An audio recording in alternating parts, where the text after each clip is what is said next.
Okay, Mocos y Mocas, how are we doing today? Today we'll be watching and reacting to Ish, I-S-H. He has just uploaded a what would 1,000 players in Minecraft do in a civilization. So I'm not too sure what to expect from this video, but I'm kind of thinking like a little bit after the era of the Stone Age, before the era of electronics, is what I'm kind of assuming would happen in this video, and what the time frame is going to be. I'm very excited to be watching it. I just seen Ludwig react to it. Well, I seen that he was going to react to it. I didn't want to give it a full watch without even considering the fact that this could be content. Also, I got my little cloak here. It's very drippy. This is mainly for those cold days in the winter, but I just thought it fit the theme. The other one You're kidding me. is a barren wasteland. It's up to each player to work with what they've got. Will there be peace between the islands, or will there be war? What ended up happening is the single most amazing story arc. 1,000 players? I can't imagine 1,000 players in one Minecraft session for so long. I present to you the Rich and Poor 1,000 player civilization experiment. Rich and poor. Don't forget, if you want to That's participate cool. in these videos, join I always my want to Discord join server and of course, something subscribe like to that. my channel. All right, we got 1,000. Good luck, everyone. It already looks laggy. It was the beginning of day one, and all 1,000 Also, it's 500 players began to rich and explore 500 their new poor. homes. What is this place? Before the first day, I had made everyone choose randomly between Island 1 and Island 2. And I didn't tell them that one of the islands, the first one, would be a barren wasteland. Hey, you guys having a good time? No. Not There's at all. nothing here. Please tell me where the trees are, bro. I It cannot looks find like old anything. Mr. It didn't Beast and take long old for the Chris people who chose Tyson. Island 1 to realize they had made a massive mistake. I hate this place. I hate this place. I hate this place. Players realized Valid. that building civilizations on Island 1 would be particularly challenging. And not only because it was empty, but because some parts of it were completely uninhabitable, like the snow biome. Oh no! No, no, no! And right next door, a massive volcano that could erupt at any moment. Ooh, I'm not going down there. This volcano also happens to heat up all the water on the island. Okay. This Oh, that's kind of killed a cool. lot of I like people. that. Damn. All right, you can't To begin building respawn. civilizations, the players needed to find a tree. Please tell me where the trees are, bro. Wood is an essential material, and without it, you really can't do anything. Now, luckily for Island 1, there was one tree on the island, and it was pretty big too. But, of course, it was completely surrounded by boiling water. You've got to be kidding me. Meanwhile, Oh, they gotta work together let's to go get over there to then, no? Island 2.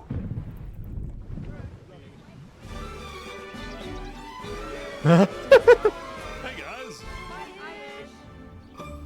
Just Life this, on Island 2 this like was cool beautiful. montage. The terrain was green, the trees were That's a lot of, plentiful, like, and the perspectives, water was no? normal temperature. Open for business. 1,000 people? Jesus. Selling water? This is from the ocean. Are you trying to make me drink ocean water? No? The people on Island 2 immediately realized they had chosen the island of safety and wealth. You are literally a piece of gold. Yeah. The only real danger on Island 2 was the possibility of falling down from a tree as you're collecting wood. But some people found a way to even work around that. So you're planning to build a bakery. Yes, I am. And you're forcing your employees to go up and get oak. Oh, no, no. She forcing you to work up here. Hey, no, no. Jump the carrots, Come jump the carrots. on, Don't say Garrett. anything. I want fair working conditions. Also, because Uh-oh. of the vast amounts of trees, Uh-oh, people they're were already very infighting. quickly able to craft tools that allowed them to mine underground. Hello, Saps. You doing okay? Yeah, I mean, this island's great. So many diamonds already. Yeah, Wow. look at this. Yeah, I'm loaded. Overall, the people of Island 2 were thrilled with their new home, thrilled with their Oh, wealth, that's nice. They're and they were driving. very optimistic about their future. The other island doesn't have shit to them. By the end of the first day, players on Island 1 had finally reached the big tree. You realize how high up you are? Oh yeah, no, we're not scared. No? No pain, no gain. Island 1 was still pretty far from having fully fledged civilizations, but there were Probably just have an communities old starting to man. form. For Who the example, hell this was player that? named Remy the Rats made a small restaurant to feed those who were starving. Remy the Rat, what are you serving them here? It's very popular. Bread? And you can, what the frick? Why? That's so on par, actually. Oh, is this a bread line? Yes. Oh no! I also got word that there was a small group of people who had chosen to A line is a crazy. weird location. People at the volcano. What type of people would choose to live on a volcano? Hey guys. Hello. What the? Hey, how's it going? Welcome to the mafia. This was Lingolini, and he had recruited about 20 people to join his Italian mafia. His goals were very simple: make friends and get rich. Oh? Can we tell you a little secret? Why is Mario Oh. Mario running the mafia is kind of accurate, We're actually. trying to keep it between us. We'll check back in with these guys later, but in the meantime, on Island 2, there were actual huge. I wish he had Luigi with him. That would really seal the deal. I don't care about power, I don't care about government, I just want to make a nice place for my people to live. This player named Call Me Cass was the leader of about 50 people in a nation she They're gonna named the overrule Cass her Coalition. later. And a coalition it was of very different Oh types yeah, of people. I feel like she's including gonna pirates, overwork her people. bankers, Canadian cartels, She's gonna overwork her bakery people, owners, and they're gonna their overrule her. employees. Want fair working conditions. How much even being paid to work up here? Paid? People are getting paid? Now, later in the day, Island 2 would face its first conflict. What the heck? Hey, you guys can't be destroying the beach. Who are you? A group of about 20 people were extracting sand He from said, the "Who the shore fuck are right you?" next to the Cass Coalition. Cass was obviously not happy about this, but these people didn't care because they were from a much bigger nation called the Commonwealth. Okay, that's kind of tough. Actually, 5 nations Commonwealth, combined into one, but we isn't have that strength in from numbers. The Commonwealth was a The Walking massive Dead? civilization that was formed on day 1 when 5 Or the 100? distinct groups were close enough to each other that they just decided to come together and unify under one Oh, nation. As that's a result, nice. The Commonwealth had a government with 5 leaders at the top and over 150 citizens. We're going to turn Which this will mountain probably into our strive city much for better. Ah, okay. The Commonwealth leaders were very ambitious and wanted to make the Commonwealth the most beautiful, the most respected, the most powerful nation on Island 2, even if it came at the expense of others. Overall, by the end of the day, Why don't they Island just 2 go was explore much a bit? further ahead than Island 1, as expected. But let's see what happens in the following days.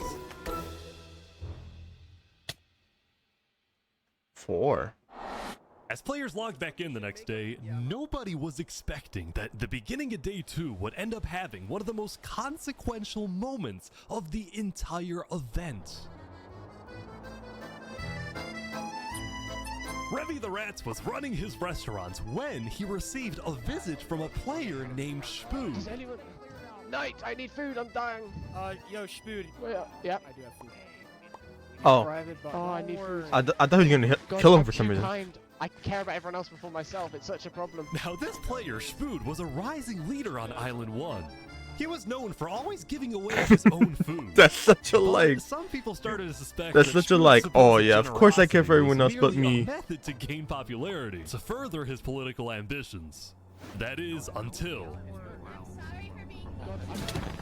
Oh! Joe, Oh my God. Joe, Joe, Joe. Who is a traitor? Cool. Valid. I'm okay with that.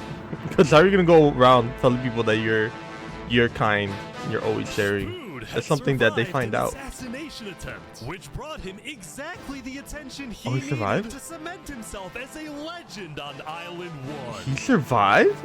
I People thought I were just saw him drawn to die. him, and on day 2, Spood used this leverage to establish an empire named West Helm.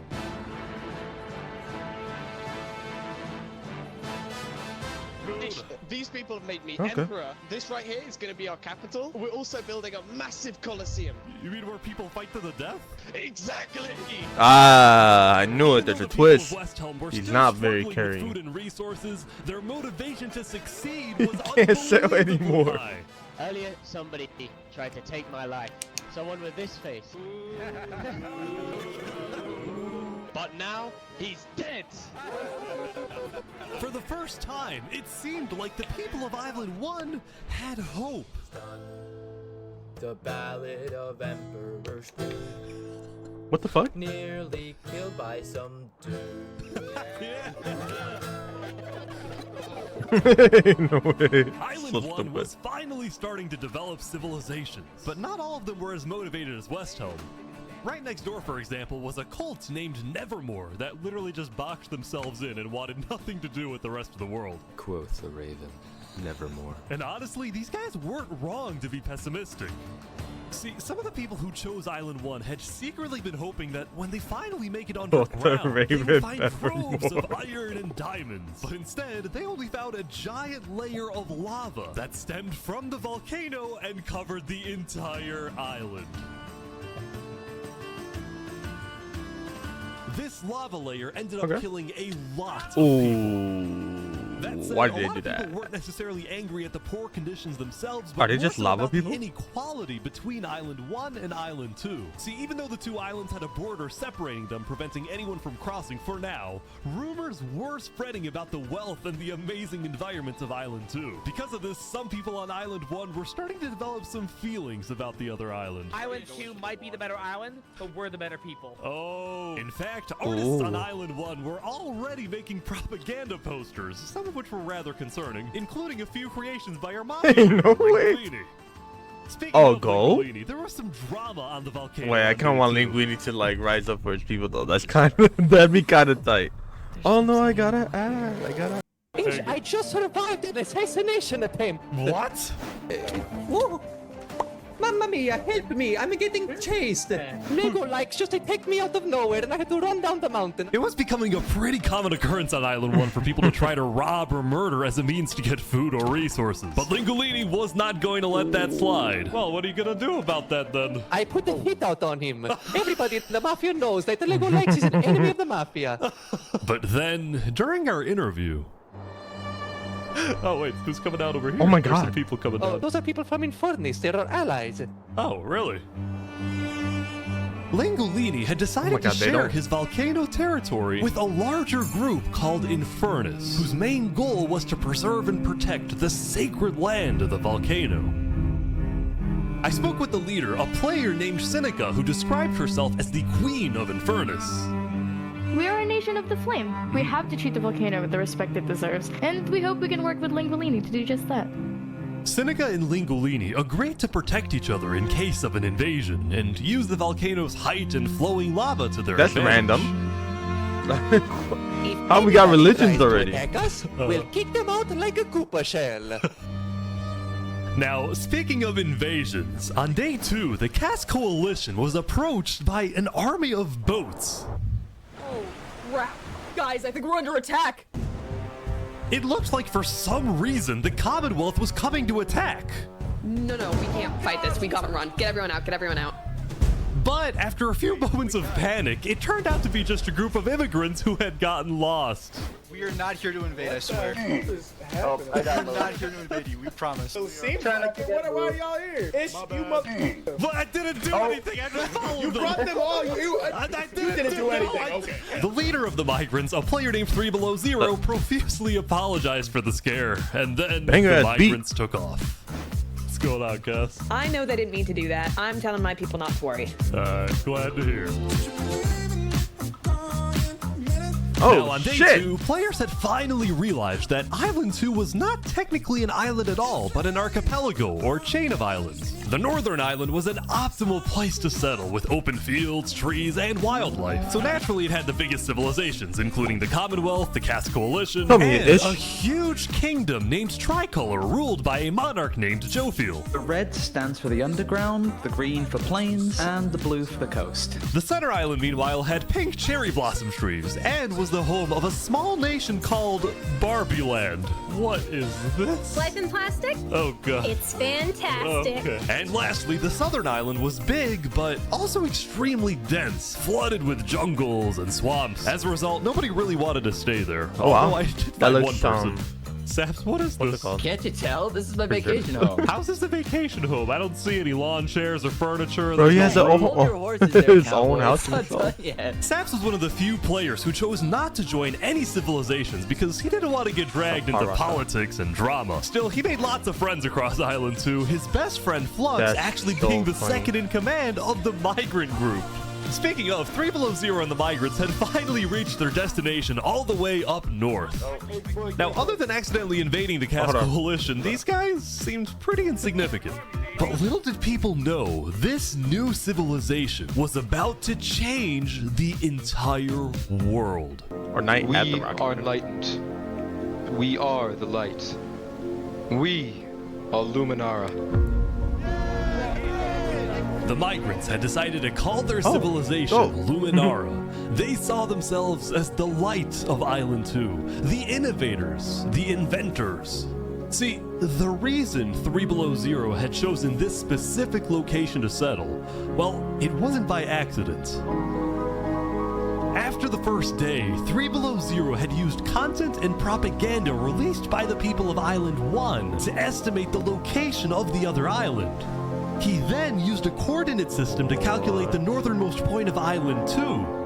His goal was to settle as closely as possible to the other island so that when the day comes, when the borders drop, Luminara can build a massive bridge connecting the 2 islands, giving free passage as a sign of good faith to perhaps bring about world peace. Well, that's kind of sweet. But it wouldn't be that simple. The second in command of Luminara, Flux, as well as a few concerned citizens, did not want that bridge to be built. They had seen the Island 1 propaganda. They knew that people on Island 1 were angry. Their fear was that Island 1 would just use that bridge as an opportunity to invade Luminara and perhaps invade the rest of Island 2, leading to a world war. That bridge is a bad idea. Uh-oh. Moving up north was Flux a is bad gonna idea. plan behind Island his 1 is back. going to invade us, and Luminara is going to be their first target. What about the goal of world peace? I respect our leader's goal, but he's dead wrong. We shouldn't be trying to befriend our enemies. The way we're going to achieve world peace is by uniting Island 2 against Island 1. Is that not crazy? What if 3 Below Zero says no? What if they finish the bridge? Well, then at least they'll know I tried to warn them when Island 1 comes and kills us all.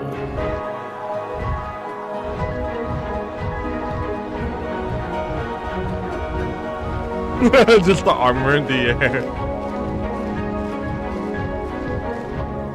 Better than the Minecraft movie. This is As the day 2 Minecraft came to an movie. end, tensions were rising, both This is how you at least within try to nations make a and good between movie. islands, leaving people worried about what's going to happen next. It was Al-Karasina. Al-Karasina, my friend. We're the baddest pirates around. Now, if you look closely, there was a person of interest hanging around with the pirates. Lego likes just to take me out of nowhere and I had to run down the mountain. Well, what are you gonna do Oh about that? shit, it's Lego like. Out on him. So to be clear, Lego Likes had a bounty on his head, and he was hanging around pirates. You could probably guess how this ends. Yo, Lego Zanga's here. So is this is everything you guys got, huh? Not much. Wouldn't that make Lego Lights a pirate too? Wait, why are they hunting him though? They're boiling him! Oh no! Oh my gosh! The Al-Karasina pirates Bro, had killed Mario, Lego Likes, Mario but put out a there hit was and a it actually small worked. problem. Did you hear about the news? Yeah, I saw it, but we don't know who claimed the bounty. It didn't say it in the chat. Because Lego Likes had technically died to boiling water instead of a player, Lingolini didn't know who actually killed him. But I guess fortunately for the pirates, when a player dies, the last dead person who player hit him. drops their own head, which the pirates believed Oh, would be that's the tough. proof they needed to collect their bounty later today. So you're expecting a payment later? Yes. All right. Well, I'll go. That's fucking fair to platypus. By day 3, players had basically mapped out all of Island 1 and were finally starting to adapt to the environment. Day 1 was horrific. We literally had bread lines. Day 2, we're building a coliseum, a citadel. I am literally immortal. Hopefully that isn't foreshadowing. Emperor's Food was still the most powerful man on Island 1, and on day 3, he was invited to a big international meeting hosted by a charity group called the Blue Cross. We invited you here mainly to discuss plans in case the volcano erupts. The Blue Cross, that's fucking, that's an insurance company. Using flammable materials. We don't have any real plan, you know. What? You don't have plans? If that volcano erupts, you deserve to die. Emperor's Food had come in with good intentions, but it was there that he learned that he hates meetings. Shots fired, dude. I'm gonna go there. When Emperor's Food left, the other leaders were unsettled. Was this guy really the figurehead of Island 1? Okay, we need a better representative. Then, basically right on cue. Elysium diplomats follow me. Bodyguards. Sorry guys, sorry, I'm late. This is Benji, and he's the leader of Island 1's second biggest civilization, called Elysium. Why haven't they flown this island Benji had discovered that toward the outer edges of the island, away from the volcano, the water isn't boiling hot anymore. So he founded Elysium, which literally translates to a place of ideal happiness. And he made the nation to give peace-loving people a chance to relax and get away from all the troubles of Island 1. Cross my name after this. This is without rhyme or reason. Look at the amazing guys swimming in the water. Bring back that beat again. Ish could summon a single mushroom cow. Alright, if anyone drops a pufferfish in the next 60 seconds, I'll do it. What do I have to do? What do I have to do? We need the pufferfish. Quick. There it is. Alright.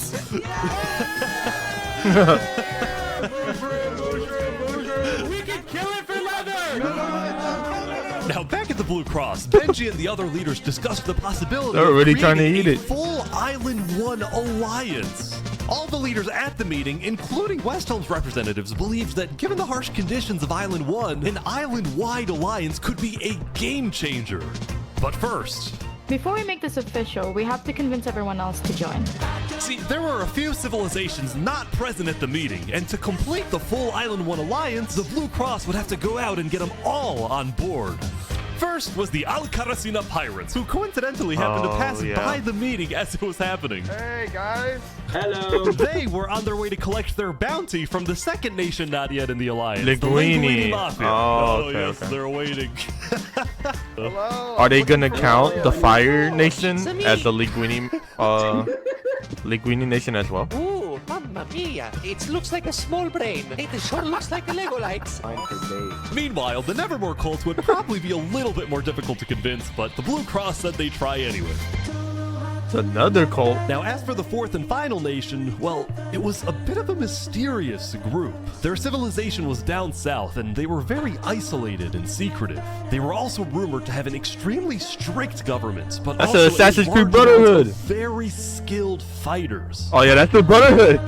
They got Assassin's People Creed. were kind of scared to approach them, but they knew they had to eventually to complete the Blue Cross Alliance. They knew that if this alliance works out, it wouldn't matter that they all lived on the poor island. All of a sudden, out of nowhere, the most powerful force in the world would become Island 1.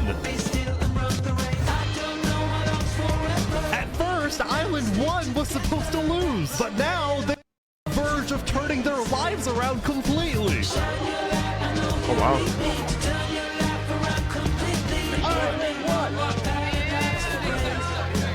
That's tough. Damn, they're striving. Good.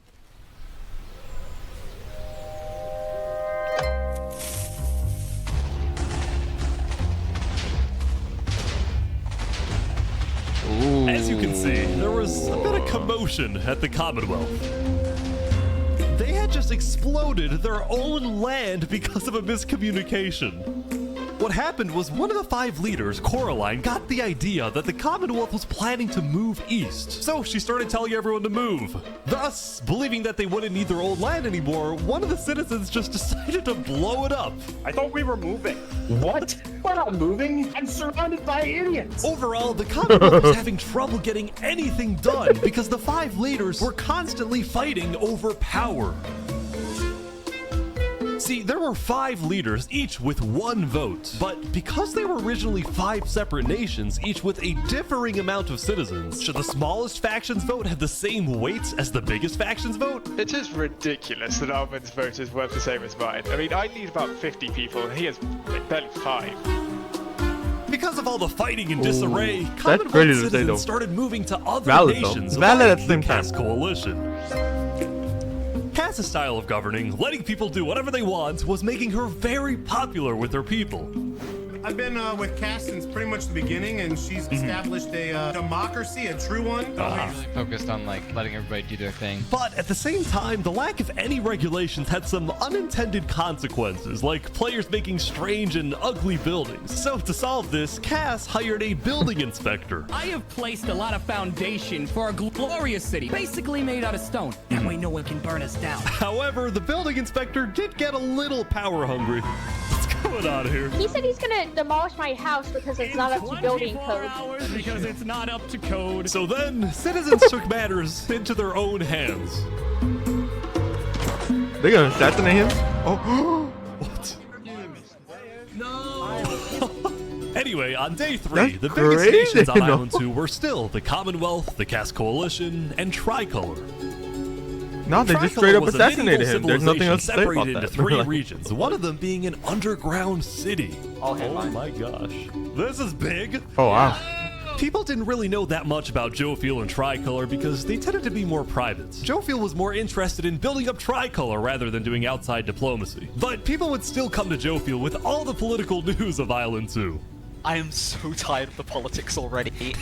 I've got some news. People are concerned with Aperion trying to colonize them. Oh my god. Now, this Aperion? particular rumor about a group named Aperion colonizing people happened to be false. Aperion was just a small town led by a player named Alkaline, and it was actually the only nation other than Luminara that directly bordered the ocean next to Island 1. That said, the rumor that Island 1 was uniting was true, which got some people worried, especially the 2 border states. So, Jofiel invited over all the major leaders and diplomats of Island 2 for an emergency meeting. The only leader who declined was 3 Below Zero because he was busy building the Luminara Bridge. So he sent in his place his second-in-command, Flux. Flux, what's your plan here? I don't care what 3 Below Zero says. We need to make sure everyone unites against Island 1. Good luck, sir. And because this meeting was the most important event That was yet on Island such a 2, Jofiel invited betrayal. a neutral mediator, someone who could lead the meeting in a fair manner and wasn't a part of any nation. He's a nerd set Fluxion, Where bro. are you going? Apparently they're making me lead the meeting with all the Island 2 leaders. You sound very excited about it. Oh no, I'm not excited. I'm terrified. I'm accidentally gonna cause a war. His name is Separata, and he's separate. Alright, I think everyone's here. Welcome. Well, we at the great and mighty Commonwealth are looking forward to a productive conversation. Thanks, Okay. it's great. So, as the president of Aperion, I'm actually really worried about our town, which is why I'm proposing we all join a defense, all of us under attack. Here, here. I can agree to Yeah, that. I like that. That's good. That's a good start. That could- But if Island 1 attacks, say, Luminara, well, by the time you can even arrive to defend us, everyone at Luminara will already be dead. Which is why I think we need to Yeah, focus that's our kinda efforts true. on preventing Hold on.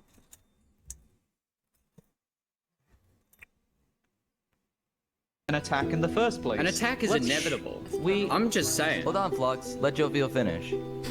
Okay. Island 1 is starving. They're not going to attack us. They have bigger problems. And imagine for a second how quickly we could change their hearts and minds if, instead of treating them as an enemy, we send them aid.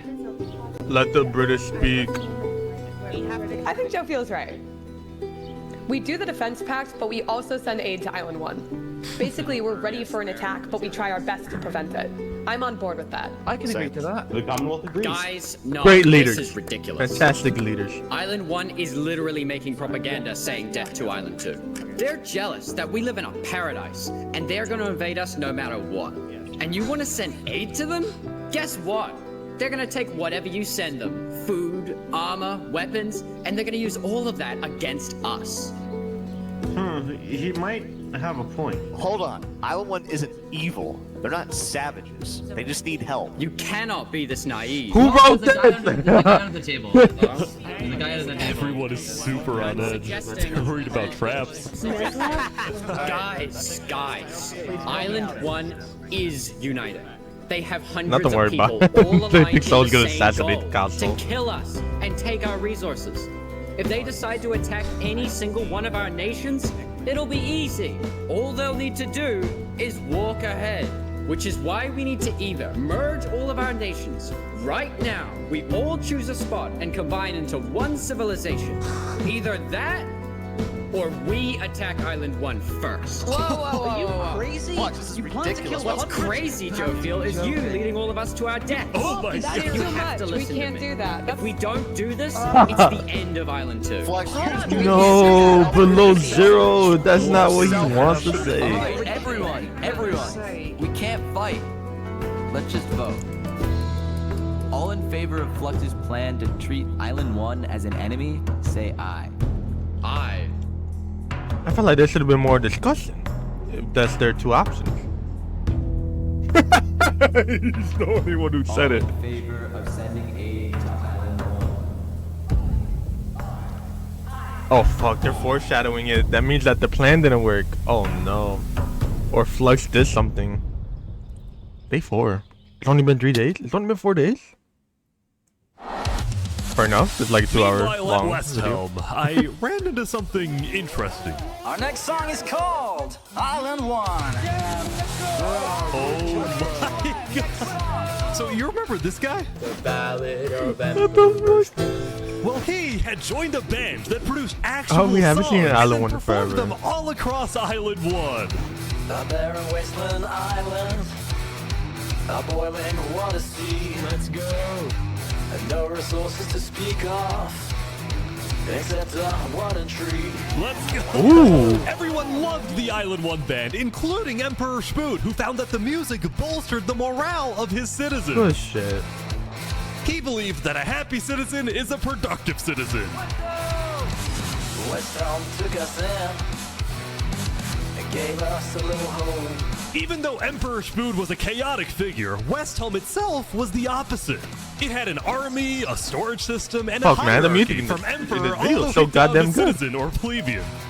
And of course, there was the Colosseum, which when finished will play a major role in West Helm's justice system. That said, Emperor Spood was not happy when he heard that yesterday, Benji and the other leaders had been talking poorly about him. Okay, we need a best representative. Our final goal is to put Benji Button in here. No, that is a joke. That is a joke. You don't want Benji to die, do you?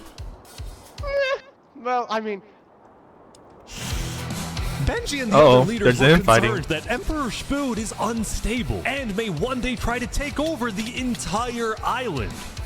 And their concerns only grew when Spood was caught listening to Napoleon on Spotify. But they also knew that if Island 2 were to ever attack, they needed Spood on their side. So they didn't know what to do. Well, here we are. Yeah, because Spood is their biggest leader. I just want to say, thank you, Spoon, for all your support. You're welcome. I'm the best. Glory to West There it is. Helm. I'm the best. He's already in his head.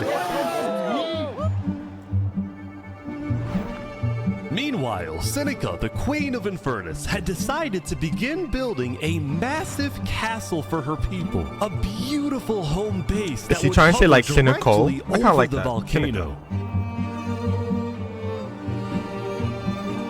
Yesterday at the Island 1 meeting, a lot of leaders expressed worries about rumors that the volcano may erupt, and they talked about how they would each take different precautions. Everyone believed that the volcano was dangerous except for Seneca, who had decided to take the opposite approach. It's all just paranoia. If we really value the volcano, we need to have faith it won't erupt. The main goal of Infernus as a civilization was to preserve the I wonder if sacred land of the I volcano. feel like so what Ish better way to would show faith create and that the demonstrate volcano has to loyalty than to erupt make your home right above just to it. cause some drama. Lingolini, meanwhile, decided to make his home underground within the volcano. Under the ground, like a Goombas. Lingolini's main goal was to get rich, and having direct access to iron and gold was one reason for him. Why is his Mafia Mario to live impression like so spot on? But it wasn't the main reason. Remember this interaction from day one? Hold on, Ish, can we tell you a little secret? We found some netherite. Oh, really? Oh, cool. Scattered throughout the volcano were pieces of netherite, the rarest and most powerful Oh, they're trying to mineral build in an all empire. of Minecraft. Oh my god. Not even Island 2 had netherite. It was the single secret advantage that Island 1 had. And the only ones who knew about it were the Lingolini Mafia and Infernus. Oh shit, dude. Now, Whoa. even though Infernus didn't exactly like how Lingolini was desecrating what they consider to be sacred land, they made a deal with him. The Mafia can keep mining so long as they provide Infernus with some of the minerals they find. But Lingolini was unsatisfied. They want to use us. They want cheap labor. We're not giving them anything. Lingolini didn't like how Infernus Well, was he has basically exit. forcing the Mafia to mine for them with nothing in return. I'm not racist. So he secretly instructed everyone in the Mafia not to give Infernus anything.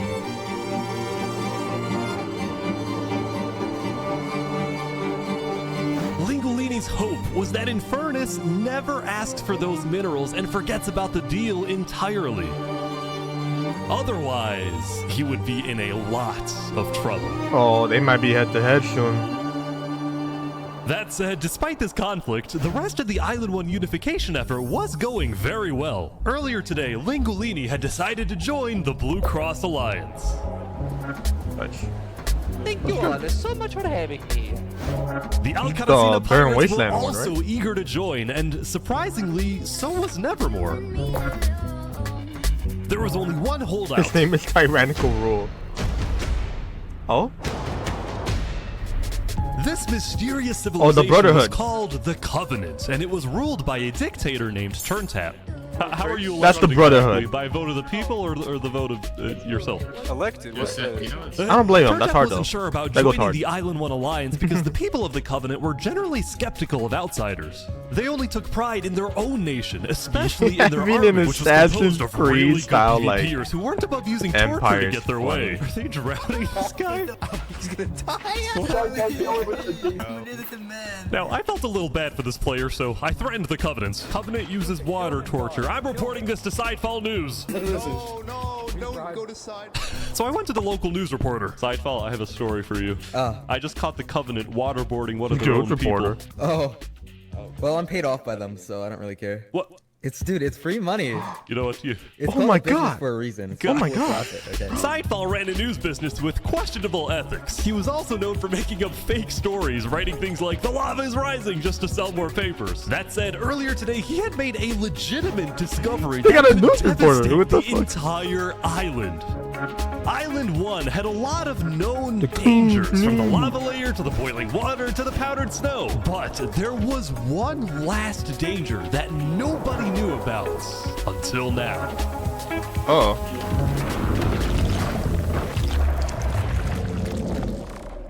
Uh-oh. Oh my god.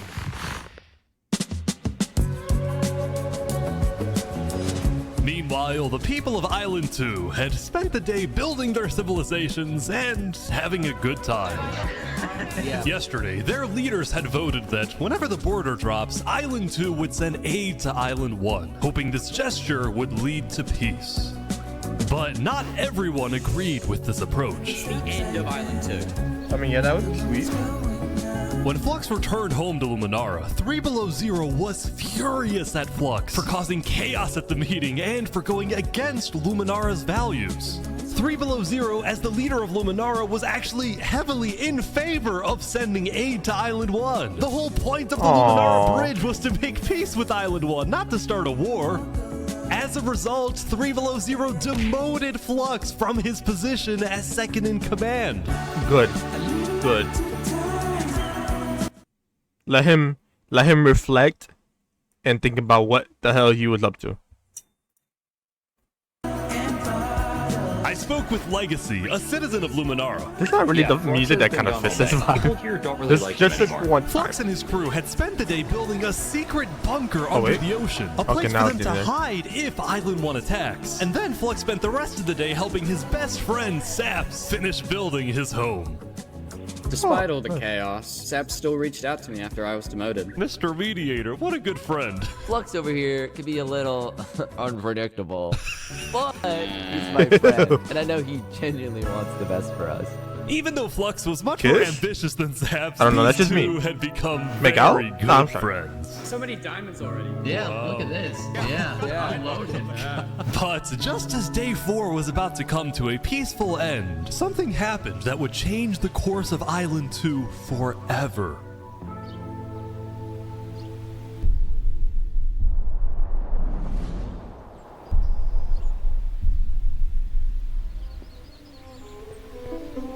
Jofiel, the leader of one of Island 2's largest civilizations, was walking across Tricolor with her second in command, Seraphim. No. No way to get... Wait. I was gonna say they're gonna get assassinated, but I think she's about to like betray her.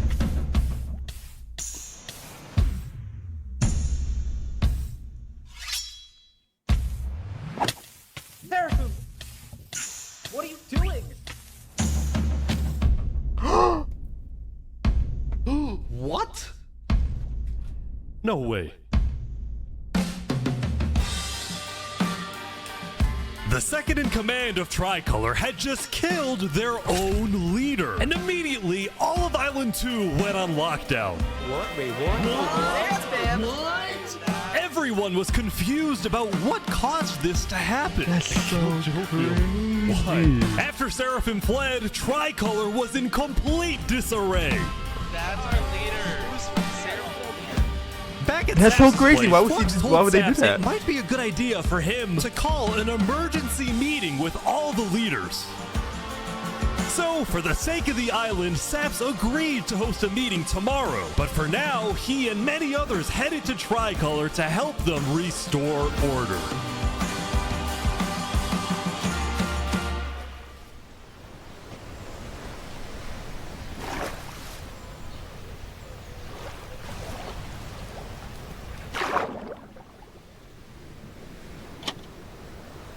Isn't that where Fluxlin is? Oh my god. The Brotherhood. They're Assassin's Creeding. Now, They're Assassin's Island 2 Creeding, wasn't everyone. the only place that would face tragedy. Oh, what? The leader of the Alcaracina pirates, Noble Bucket, died very suddenly. Alright, they sent me the footage of what happened. Oh no. Kind of funny if he just doesn't know the lava fell. layers there. No. I think I'm dead. I think I'm dead. I think I'm... Oh my god.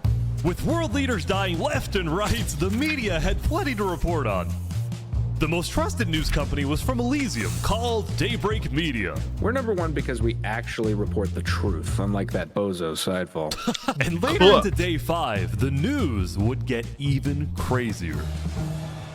For purposes of unity, the Covenant had finally decided to join the Blue Cross Alliance, thus successfully uniting the entirety of Island 1. But right away, the strength of this alliance would be tested. Earlier, a citizen of Infernus had accidentally told someone outside of Infernus that there was netherite in the volcano. And this news spread all across the island. No. Oh no. This was a disaster for Infernus and the Lingualini Mafia, Oh, who had been no. trying to keep the existence of netherites to themselves. Oh, that's gonna be really Immediately after bad. hearing about the netherite, the Covenant sent a mining expedition into the volcano without telling Infernus. And lo and behold, they confirmed there was netherite. Holy shit. Oh no. Because the Covenant had a scary The Brotherhood. reputation and a ruthless army, Queen The Seneca Brotherhood. of Infernus felt it was in her best interest to allow the Covenant to mine. But when other nations like Westhelm started asking if they too could mine in the volcano, Seneca said no. I mean, if you have the Brotherhood on your You're side. saying we're being selfish? They're the ones being selfish, trying to take our resources. Listen, cool. Island 2 is rich. We are not. Now with Netherite, we actually have a chance This of is coming evening from the playing Shkapoop. field. But the volcano people are hogging it. Before any fighting could break out, the Volcano Blue people, Cross wow, quickly reached out to bigot all much. the leaders and told them to put this issue on hold. We're inviting everyone here tomorrow, so we can all talk this through peacefully. We're Island 1. We cannot afford to have a war over some mineral. Oh, that's kind of sweet. Meanwhile, Island 2 was still processing the death of Jofiel. Even though I was just a farmer, you know, you still made me feel important. Saps would invite all Oh, the that's leaders sad. for a meeting later so they could coordinate a hunt for Seraphim hustling and discuss hard. their plans for when the border inevitably drops. I get it. Now, after Jofiel's death, Tricolor had lost a lot of its power, which left the island with really one dominant nation, the Commonwealth. But remember from day 3 how the 5 Commonwealth leaders were in constant fights with each other? It is ridiculous that Ahmed's vote is worth the same as mine. Well, this all came to a head on day 5 when one of the leaders was caught plotting to take control of the entire Commonwealth. So, another Commonwealth leader then paid an assassin to, well... Oh! To take him out? Oh my god! Oh no. Oh my god! Wolfram's dead. What? We just witnessed murder! After this, people from the Commonwealth lost even more faith in their governments. This Commonwealth citizen went to the Caste Coalition to complain to Caste directly. I got information that there might be netherite on the other island. My leadership said, quote, netherite is useless. Netherite is, of course, not useless. I think that's a foolish statement. As the Commonwealth erupted, the Caste Coalition thrived. But they did have their own problems. Is this your employee? Yes, he is. That implies I get paid. Is he not getting paid? Skip out on work. Do you hear this woman? Earlier, What Daddy That had implies I ditched get work paid. to attend a party in Barbie Land. So as punishment, his employers forced him to risk his life and chop down one of the tallest Barbie Land. trees in the Caste Coalition. Oh, what the fuck? They gotta harm him. Cookies for days. You have to yell louder. I can't hear you. You're so far up. You have to get closer to the ground. Oh!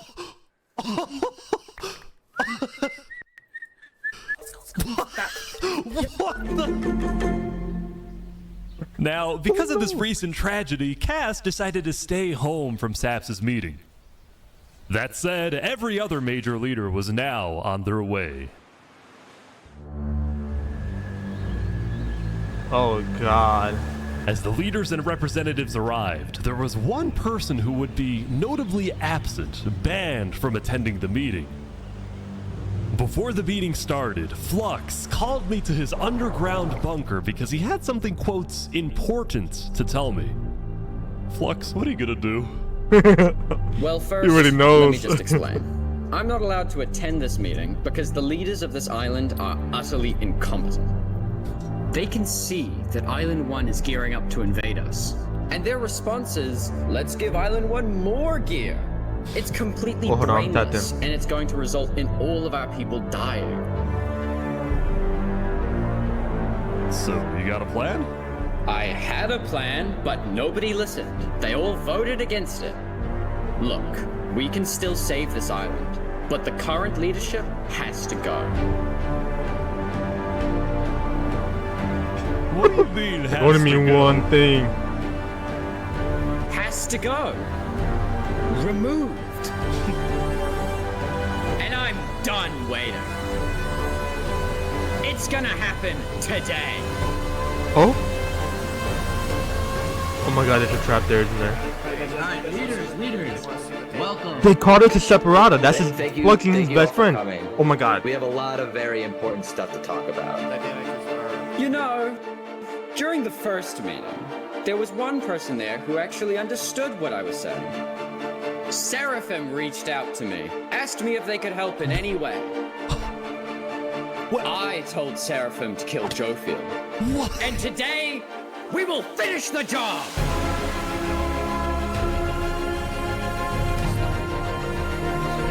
Oh my god! Wait, so Seraphim gets there. What actually happens next? Oh, there's a lot of Something them. I didn't want to do, but something that needs to be done. I'm going to save this island by any means necessary. I would like to bring you to the table. They're fucking dead, bro. If you They're fucking agree dead. With full chaos on Seraphim, please say aye. Aye. Are you sure this is gonna work?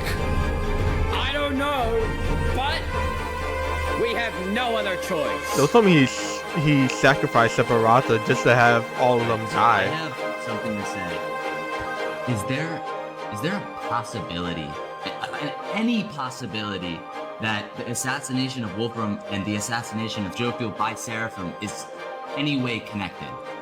Is there a conspiracy going on right now? Do we think that's a thing? Are leaders safe? I have reasons to believe that leaders are not safe. Flux, do you feel any guilt doing all this? Well, part of me feels bad for Saps. How the fuck is she getting in? How is she getting in without anyone noticing? What do you mean you feel bad for she's literally assassinating right now. He has no idea what's about to happen to him. But if you had to betray one person to save 1,000, would you?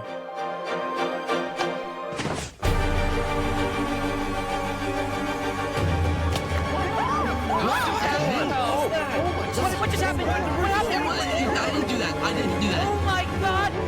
Why is there a trap? Is this all a setup? Saps? Where's Saps? Where did he go? Did Saps do this? Wait, Saps? You have to find him. Holy shit.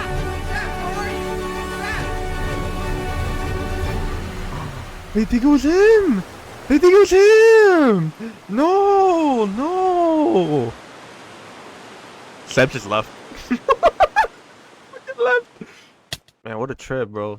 They killed half their leaders.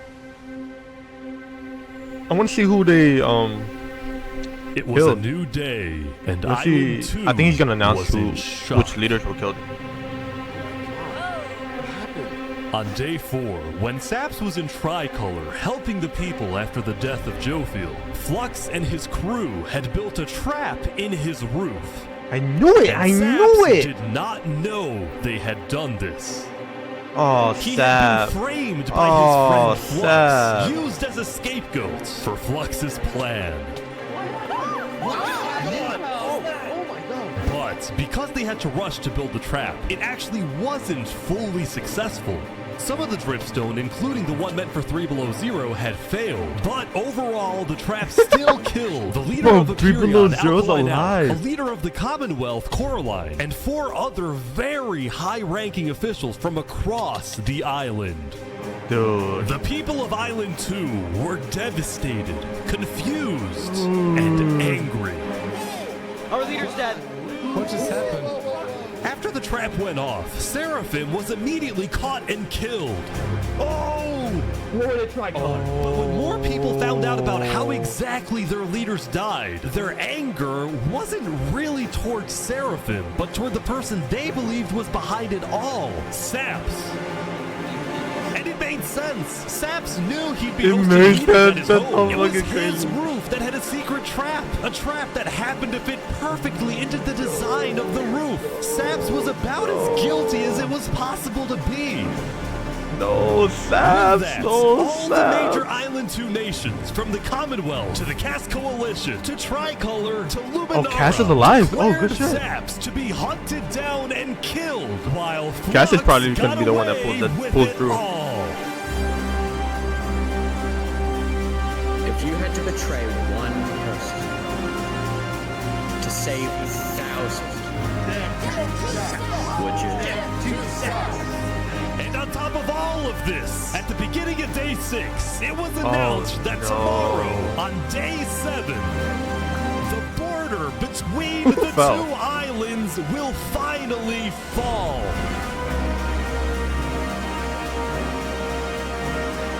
Both islands now have 1 day to prepare. Losing your leaders the day before an island like that thing falls is gonna be so tough. Like how can you lose your leaders right before the islands are gonna converge and you don't know what's on the other side? Oh, that's crazy, dude. That is so insane. Now, when the people of Island 1 saw the chaos happening on the other island, most just didn't really care about it. A lot of the hatred against Island 2 that was popular in the early days had faded away. That is, except for this player named Oppenheimer, who was determined to take out Barbie Land because in 2023, the Barbie movie had outsold the Oppenheimer movie. I'm building a nuclear rocket that will make yesterday's chaos look like child's play. But when Oppenheimer tried testing his nuke, it went up, and up, and up, and was never seen again. Now, Day 6 did present some new challenges for some of the civilizations. For example, at Nevermore, what is this? What are you doing up here? I got voted out because they hate me. Oh! Come on! No, Chuck! What about me? Oh! No! Oh!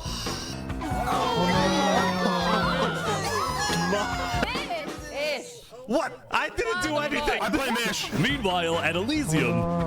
I hate being a leader. Everyone here is so stubborn. Benji was having trouble getting laws passed because his people kept opposing any changes that threatened their peaceful lifestyle. The people of Elysium were generally skeptical of government officials, sometimes even holding trials against them. Although this particular trial did not go to plan. Guys, somebody stole Gerald. The mushroom cow, Gerald, has been stolen. Oh god.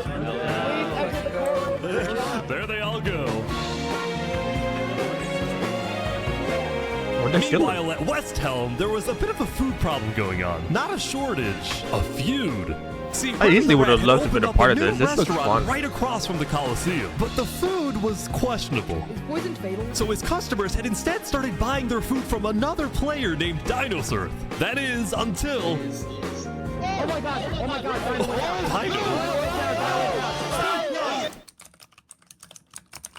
What is he?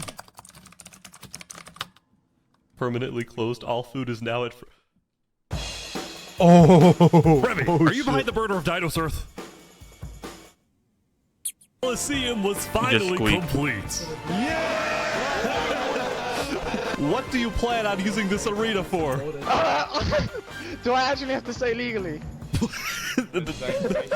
Huh? No? Maybe a little bit of blood will be shed, and that's all I can say. While Spood was a popular leader who got things done, he had also developed a reputation of being a little unstable. He said outlandish things, he can't stand meetings, and his justice system wasn't by courthouse, but by combat. This is something Spood's first attempted assassin, Ramsayer, tried to prevent. It's why he tried to kill Spood, and he wouldn't be the only one.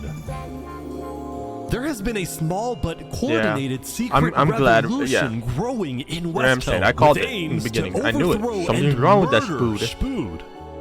The two leading figures are West Helm citizen Ramsay Pi and West Helm's head builder, Knight Arcturus. You know, I helped design his Coliseum, not knowing Spood actually wanted to use it for bloodshed. He's insane. The first part of their plan was to take out Spood's second in command, a player named Oo. Yeah. Alright, yeah, that's right. I guess unfortunately. Second in command down. But Ramsay Pi was immediately chased down by West Helm's army. You could have made something happen, man. Oh. Oh no! With Ramsay Pi dead, Knight Arcturus became the sole leader of the revolution.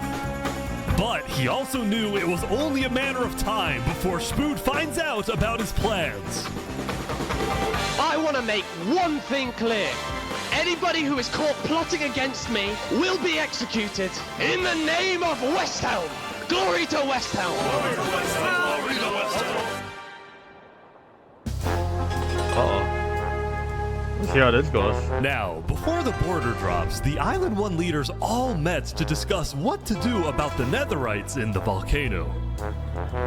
Going into the meeting, people were not happy with Infernus and the Linguini Mafia, who were believed to be keeping Netherite to themselves. Please keep all your weapons holstered at all times unless you absolutely have to take them. The meeting began with Westhelm's representative and Spoot's newly appointed second-in-command, Spider.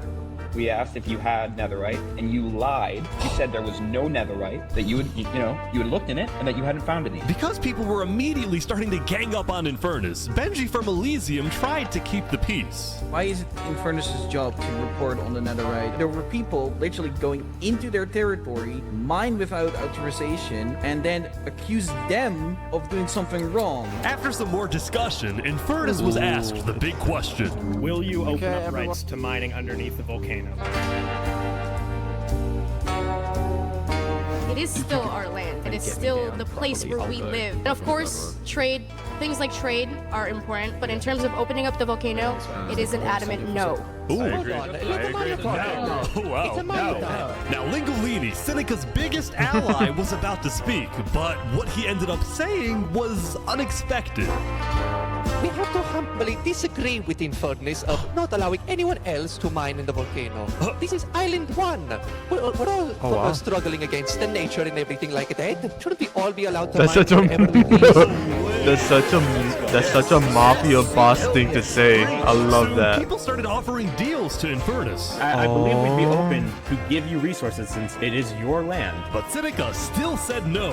The volcano is still our sacred land. We don't want hundreds of people there mining and ravaging it. As a result, Lingolini went even further. On the day one, Mario was here first on the volcano, and we're able to mine there, but it's not fair that no one else can mine. While your queen is over there with the diamond boots, some people don't even have any armor. Eventually, people started using scare tactics. That volcano is insanely active right now. It will most likely erupt within the next few days. I doubt it. No, that's sci-fi propaganda. That's propaganda. And so, after even more discussion, Westhelm made a final plea. We have a representative from every single nation on this island. You have an opportunity here to unite us all, or you have an opportunity to totally destroy that unitedness. But Seneca still wouldn't budge. For now, it's a no. So, Lingolini made a big announcement. Mario has a large chunk of territory in the volcano. The Linguini family declares independence from Infernus, and we will open mining to anybody who wants to mine.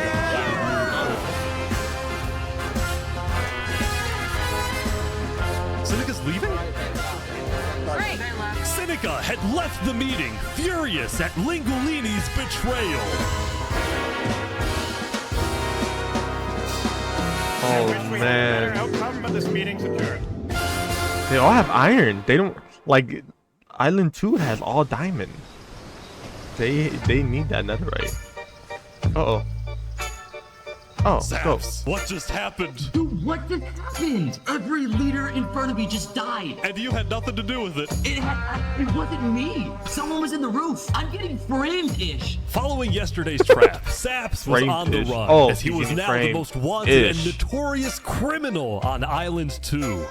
I'm screwed. What am I supposed to do? He had no choice but to hide amongst the dense jungles and swamps of the southern island. Oh, poor Separata. But he also knew that the longer he hid, the more guilty he looked. So earlier, he had decided that he would turn himself in under the condition that he is given a fair trial.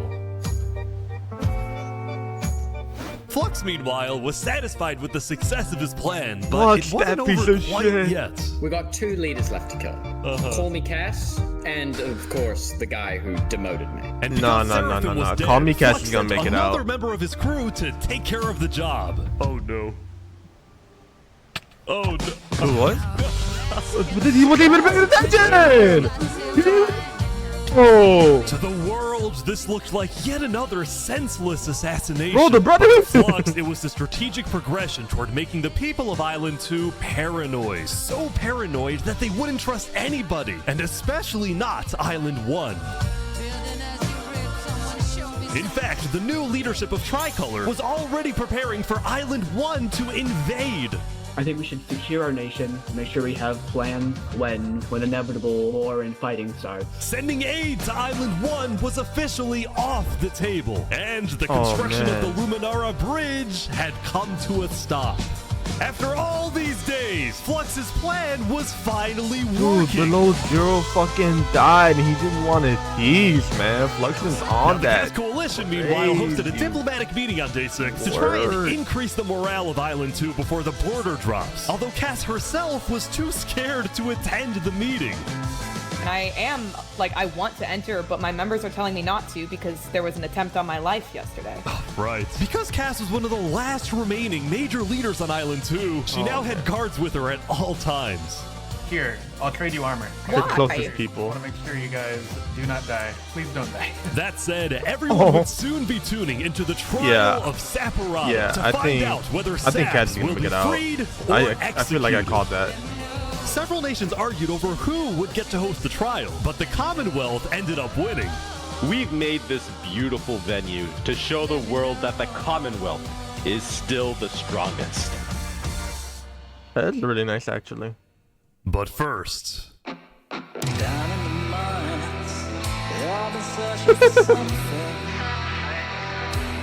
Something. Okay. Why is it up here? They're moving the warden up. No. No, they're not.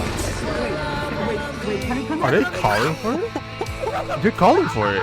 They're What bringing the? it to the surface.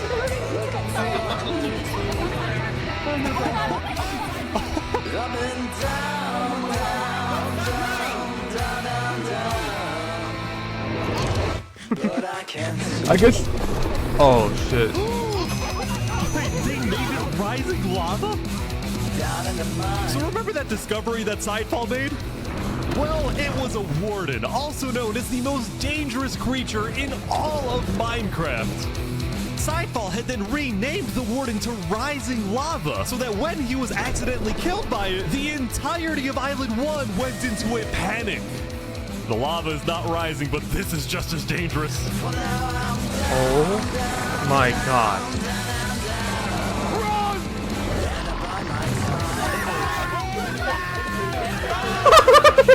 What the fuck? There's no way! The warden had been unleashed onto Island 1, going from place to place, terrorizing civilizations.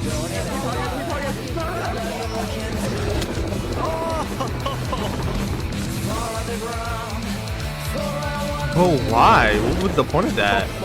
Bro got outed as a bad news reporter and decided to kill everyone. Until eventually it got to West Helm. But the West Helm army was ready. No way. Wait, what kind of? That's kind of tough.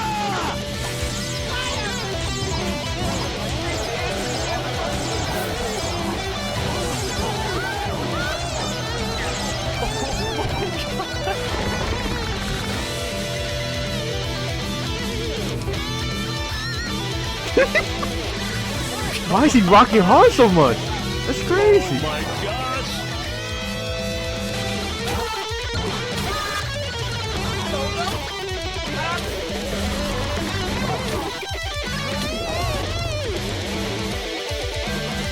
That's a lot of people from West Helm get killed.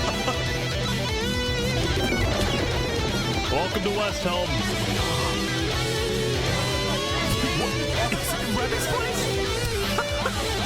Oh no, not Remy's place. Okay, I think I got it. They got it. They got it. Good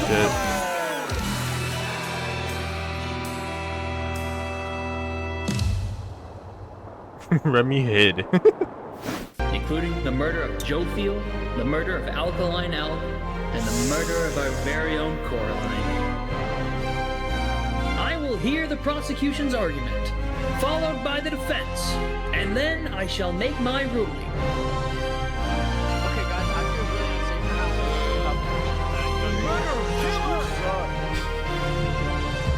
unsafe. Prosecution, go ahead. No, Saporada. Saps constructed a meeting hall which contained the deadly trap. pointed at everybody but himself. called him- As a they prelude for the called meeting, him he a had his accomplice, loser. They said he Seraphim, sucked, bro. assassinate his leader before running to the trigger, ready to pull the trap.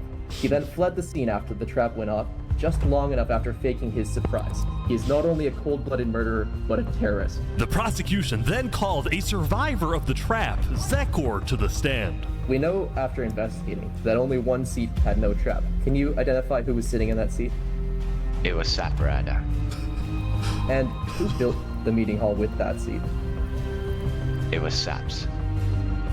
You killed our leaders. Bro, they're gonna fucking You execute him. It's destroyed not even our him. It's not even him. Satisfy us all.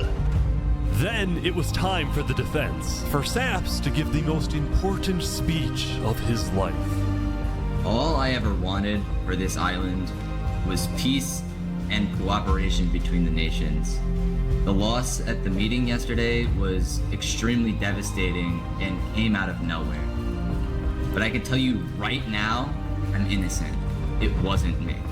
The leadership in Luminara helped me build the meeting area. He's gonna expose them. And we're the only people who knew about the area before the leadership meeting. That includes the prosecution himself, Thomas 5200. What? Oh, shit! Live rotation, Snowbird 334, and their ringleader, Fluxion. Hold on. When I left to gather the leaders for the meeting, they must have snuck into the roof of the meeting to make the trap.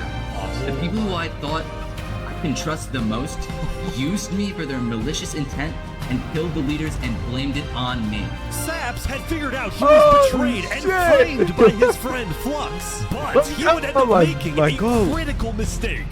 I find it rather interesting that Three Below, the leader of Luminara, is one of the only people who survived the trap. I find that rather interesting. What about it? The trap too!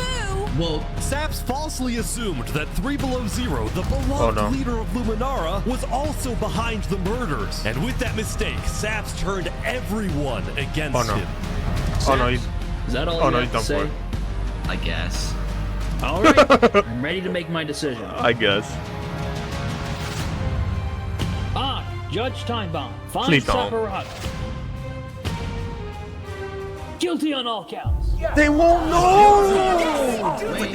Saps is to be taken to the top of the gauntlet and executed immediately. Oh, that's it.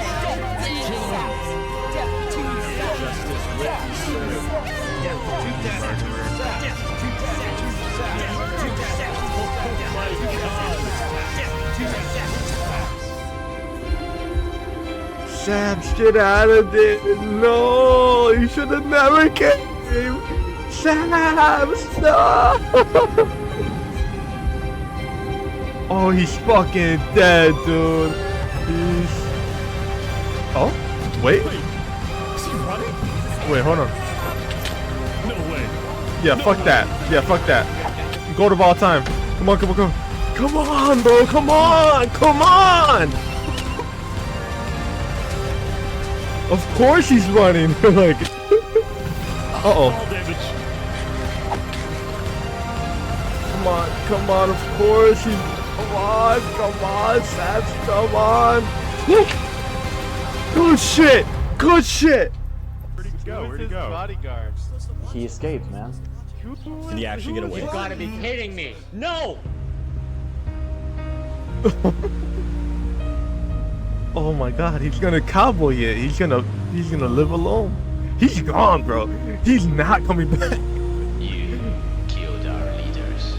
They destroyed our island. He tried to prove it to himself. He's gone. Just go, Saps. Just leave. Saps, why did you do this?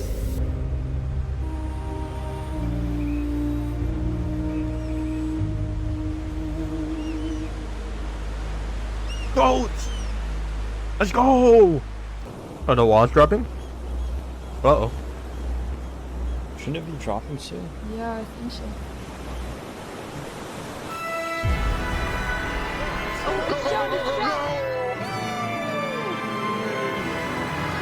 It was day 7, which means the border had officially dropped. At first, people were kind of in awe. Whoa. This is beautiful. Going from one island to another after all this time was a major culture shock. Is this Island 1? Whoa! And as expected, Island 1 people immediately started taking resources from Island 2. They're taking the sheep. But the flow of resources wasn't all in one direction. We're probably gonna take some gravel back to Island 2. We don't have a lot of it. Still, as people from the two islands started meeting for the first time, they were surprisingly friendly to each other. Like these two who made a tunnel connecting the islands from underground. This is amazing!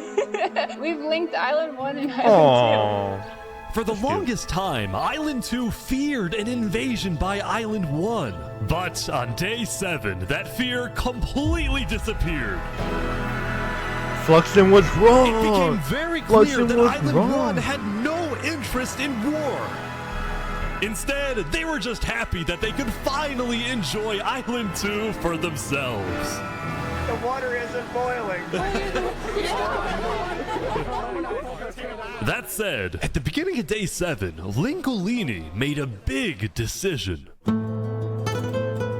He had decided to move out of the volcano and relocate his entire mafia to Island 2. See, this is much more organized than Island 1. After yesterday's netherite meeting, which got a little heated, Lingolini had legitimate fears that Infernus might seek revenge against him. So, hoping to live a more peaceful life, Lingolini went far away and settled in the Caste Coalition.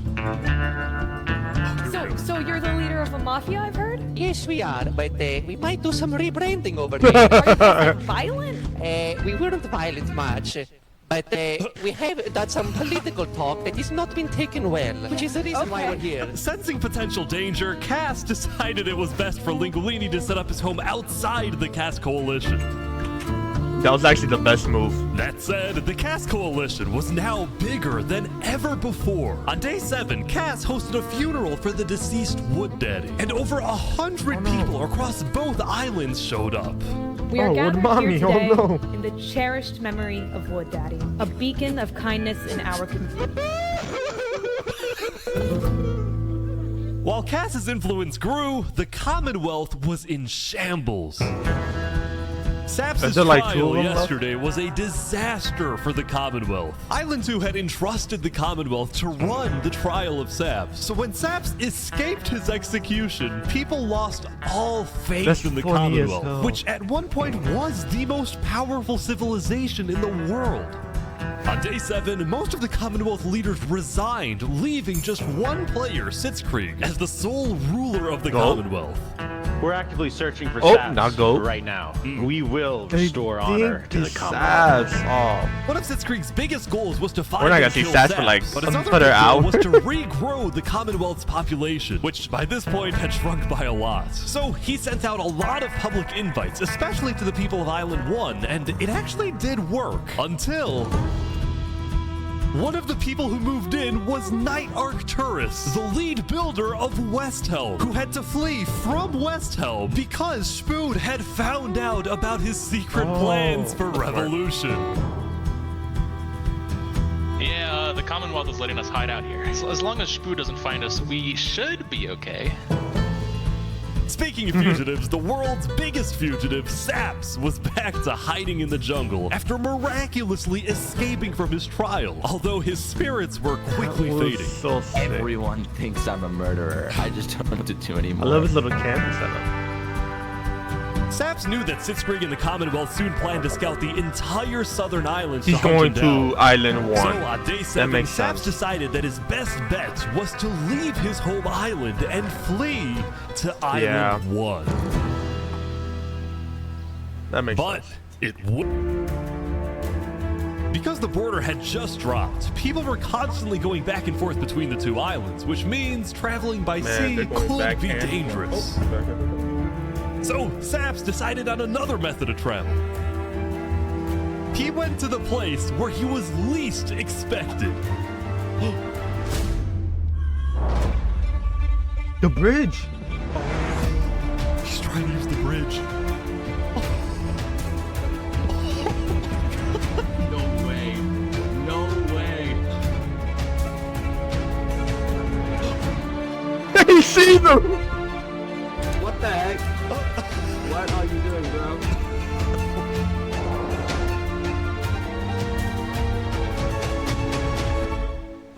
Island 1. Now, instead of chasing Saps, the Luminara builders instead retreated to inform everyone else that Saps was on his way to Island 1. Saps, meanwhile, quickly sailed the rest of the way to the other island, although what happened next was unexpected. Oh, there he is. Hey, buddy. Whoa. You scared the crap out of me. There he Am I allowed is. to touch this water? Yeah, right. Yeah, you know, it's good. On the south side of the island, it's safe. It turns out earlier, Saps had reached out to a bunch of people on Island 1, offering them 2 stacks of diamonds if they give him a safe place to hide. And out of all people to accept his offer, it was Turntap, the leader of the Covenant, the most feared and militaristic civilization on Island 1. Hell yeah. How was the trip? I ran across the giant bridge that Luminara is building. The and, fucking like, Assassin's all of Creed! Luminara was there. Assassin's When Creed Saps and Covenant! Turntap finally arrived at the Let's Covenant, go. Turntap immediately distributed Saps' diamonds to the Covenant army. But then, in a surprising move, he sent them out on a secret mission. Turntap had sent the Covenant hit squad to Island 2, but not to accomplish a goal for the Covenant per se, He wants to get but actually bloodshed. upon the request of Infernus. What? Lingualini betrayed us, humiliated us. He ruined our Wait, sacred what? land. Yesterday, Lingolini had opened up the volcano for netherite mining, and as such, people from all across Island 1 had started mining in the volcano. And even though Lingolini had now moved out of the volcano, Sinica felt that since people were already mining, she had no choice but to let them stay. She was not happy about what Lingolini had done, and Sinica wanted revenge. The reason the Covenant was willing to do Sinica's bidding wasn't just because she let them mine for netherite before anyone else, but because as a civilization that values honor and loyalty, the Covenant didn't appreciate how Lingolini so publicly betrayed Infernus. They found him. Hey, you ever thought about diplomacy? We could have had Island 1 at peace and world peace, and we still can, really. Oh, here they go. So when does over Saps my and grave, Sinica talk? He will not be a part of it. Oh, they've got him. They've got him. Mamma mia! Ain't no way. Committed to the bit.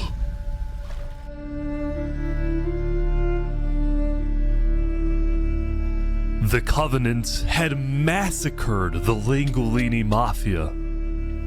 Assassin's Creed! Before anyone could retaliate, the Blue Cross announced they would schedule a hearing, calling on the Covenant to explain what they had done.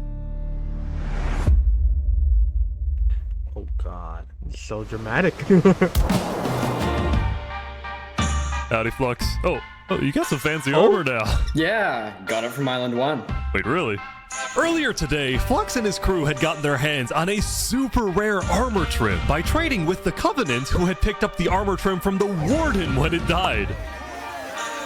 Now, of course, Flux had no idea that the Covenant was also trading with and harboring his arch nemesis, Saps. But he did know one thing. I heard Saps ran to Island 1, so we put out a massive bounty on his head. Flux was now determined to have Saps killed because Saps was the only the other Covenant person won't in be the the type to do world that. who knew that Flux was behind the murders of all the Island 2 leaders. Basically, if Saps dies, Flux gets away with everything. And ideally, the sooner Saps dies, the better, because of incidents like yesterday. That includes the prosecution himself and their ringleader, Fluxion. Fortunately for Flux, it didn't seem like anyone at the trial believed Saps. If anything, Saps' accusation only made people hate him more, especially the people of Luminara, who weren't happy that Saps accused some of their fellow citizens. What do you want to do to Saps? He's Kill on sight. We hunted him down the other day. We Yeah. couldn't find him, but we have speculation of where he is. After the murder of their beloved leader 3 Below Zero, Luminara soon planned to host an election, and the current frontrunner was a player named Legacy. Me and my parrot, we've just been going around to different houses, knocking on doors. I think we're gonna win this thing. For a moment, Flux also considered a run for leader, although he had basically already accomplished everything he wanted to do. Look, no matter what people say, Island 1 was planning to invade us. They would have just walked right ahead. But now that we have stronger leaders, more cautious leaders, they're not gonna do that. Sounds like Dutch. We have world peace. And not because of a bridge, but because of me. Right.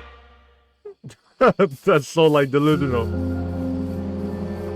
Since the beginning, Flux's philosophy was simple. You can never show kindness to your enemy if your enemy wishes to destroy you. It's gonna If you build a bridge, they'll use it to invade you. If you offer them aid, they'll use it to kill you.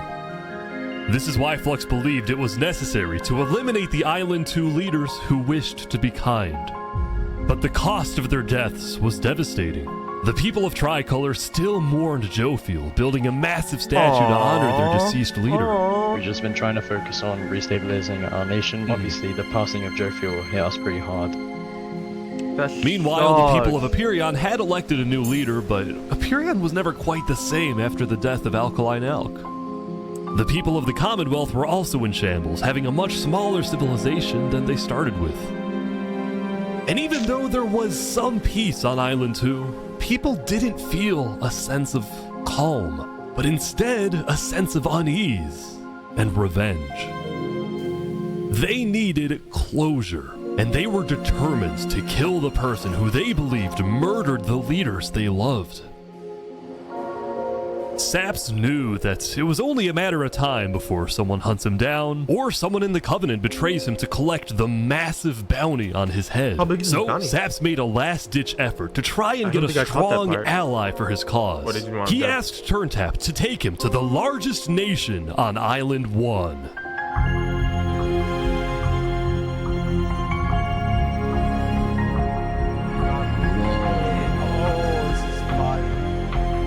This is fire. But on their way to the West Helm Capitol building, they ran into a citizen of Aperion from Island 2 who recognized Saps. Oh, hey.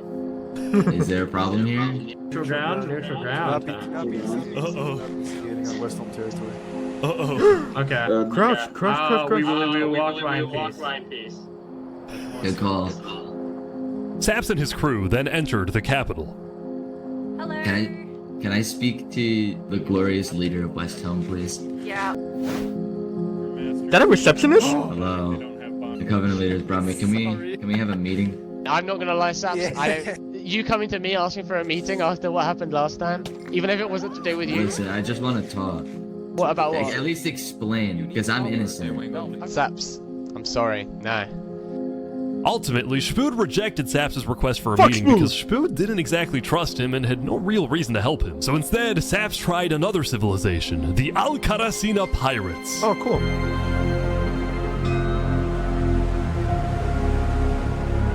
You think although Sam's when he going to all this arrived, trouble, things felt a little off. Now, since you're here, you have to drop all your turns out. gear. I'm just kidding. Well, about that. Wherever you think is the safer option. At the end of the day, I don't want any of you guys to get killed for something that I'm being framed for, you know? But then, suddenly... Yeah. You need to leave? What? Yeah. Sorry, what? He knew! He knew! Where's he going? Turntap had realized that the pirates were planning to kill Saps to collect the massive bounty on his head. So he told Saps to run. What's going on? 1 sec. We gotta go back to Covenant, like, immediately. We probably shouldn't have come out here. Now, on their way back to the Covenants, Turntap suddenly started acting suspicious himself. Are we safe? Is everything fine? What's going on? We need to go back to Covenant right now. You need to tell me what's going on or I'm not coming with you. Dude, either, like, you can handle this on your own, or, like, just... Here, I'll explain to you on a sec. Just come on. Listen, it's hard to trust people right now, so I'm putting a lot of faith into you. This is so suspicious. As Saps ran, he pondered his choices. Either he puts his life in the hands of Turntap, who may be wanting to kill him and collect the bounty for himself. What would it make sense? Why would he go through all that trouble? He runs away. Now. No, dude, I think Turntap was actually on his side. Because he wouldn't go through all that just to help him for no reason. Just to turn on him and kill him? That doesn't make sense. Saps then climbed the mountains of Island 1, escaping from the last remaining person he thought he could trust. He was now all alone in a world of people who hated him and wanted him dead.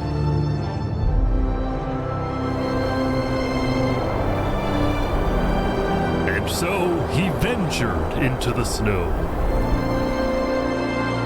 Aww. And started collecting blocks. Saps, what are you doing? I can't trust anybody. Flux won. He completely won. There's just no point anymore.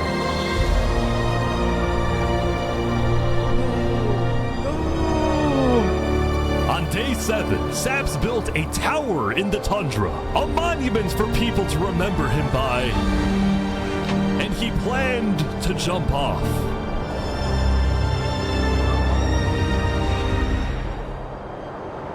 But he didn't.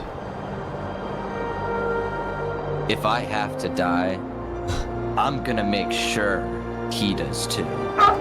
Go! Bro, true hater mentality. Real hater mentality right there. I love that for him. Oh my god. If he did kill Welcome everyone. himself, probably Today we have 2 new prisoners who will fight to the death. Linnet, you are charged with the attempted murder of several innocent West Helm farmers. Remy, you are charged with conspiracy to murder West Helm food supplier Dinosaur. Ready, set, fight! Oh. Here they go! He's just squeaking. Look at that swing! Hey, some guy jumped in! The heck?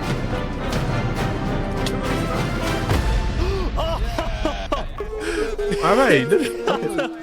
He won!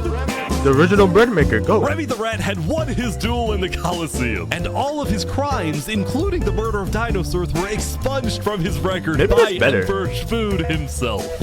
He was now a legend, Arguably, and his restaurant became more popular than ever before. He put his head on the floor. Now, it's been a busy few days for Emperor Spood. He was always working on different things. Have you seen our aqueducts? Show me your aqueducts, Spood. Look at it behind you! Look at it! So what's the use Are of we dead ass? I don't really He made know. an What is the aqueduct? point of anything? We just build. We have too many builders, not enough ideas. Now, while Spood was an effective leader, he did have to constantly watch his back for assassins. You know, I've thwarted like 5 assassination attempts, and guess what? I've just found out about another. No way. Spood's entire reign began with him almost being killed, so he was always extra careful and sensitive about where he went and who he associated with. It's also why Spood was particularly angry when he found out that one of the people who planned to kill him was his own lead builder, Knight Arcturus. Oh man. According to some of my sources, Knight Arcturus was seen in the Commonwealth earlier today. Really? Spood had sent spies across the world to find Knight Arcturus. I don't And have when they much discovered he was connection staying to in the Knight Commonwealth, Arcturus, so- Spood immediately reached out to Sitzkrieg to request he be handed back to Westhelm. However, given that the Commonwealth was low on citizens and needed good builders, Sitzkrieg decided to reject Spood's request. I'm not just going to give up one of my builders. The Commonwealth does not give in to tyrants. This made Spood erupt with fury. Oh, I'm gonna make sure that everybody knows the Commonwealth is corrupt. They step that chocolate.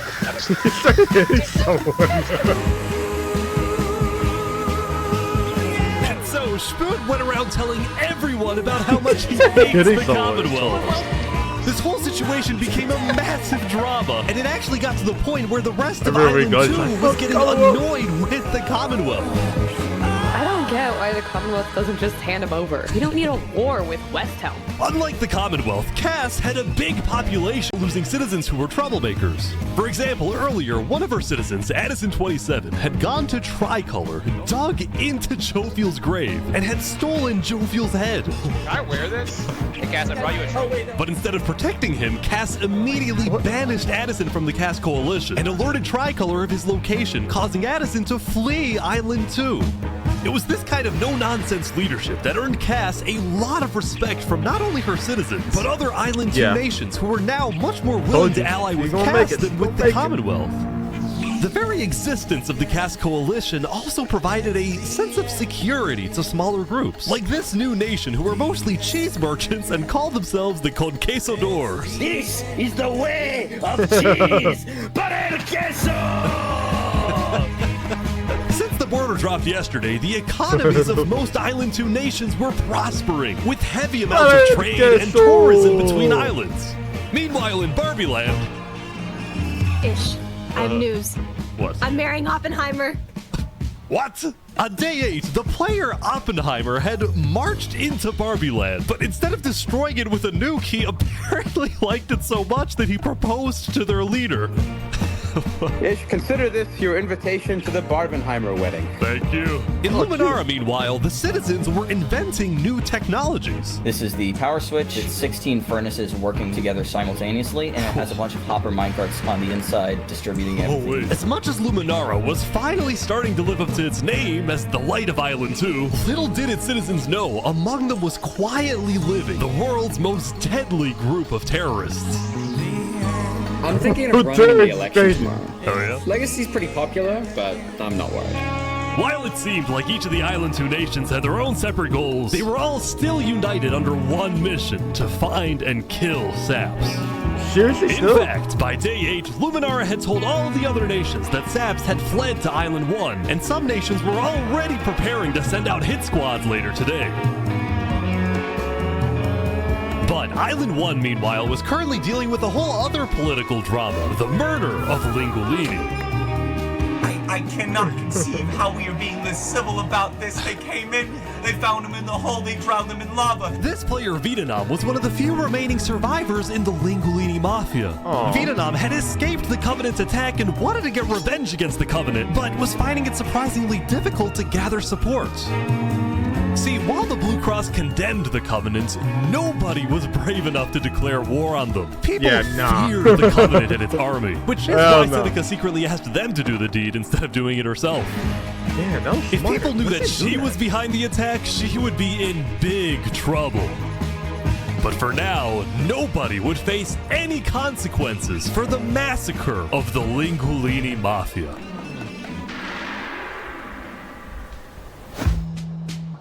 Going back to Westhelm, on day 8, Emperor Spood was really only thinking about one thing: how to get revenge against Knight Arcturus.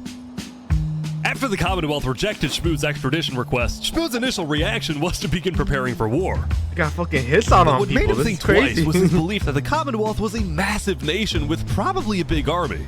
Spood also knew that declaring war could risk the entirety of Island 2 coming to the Commonwealth's defense, and maybe launching a counterattack on Westhelm.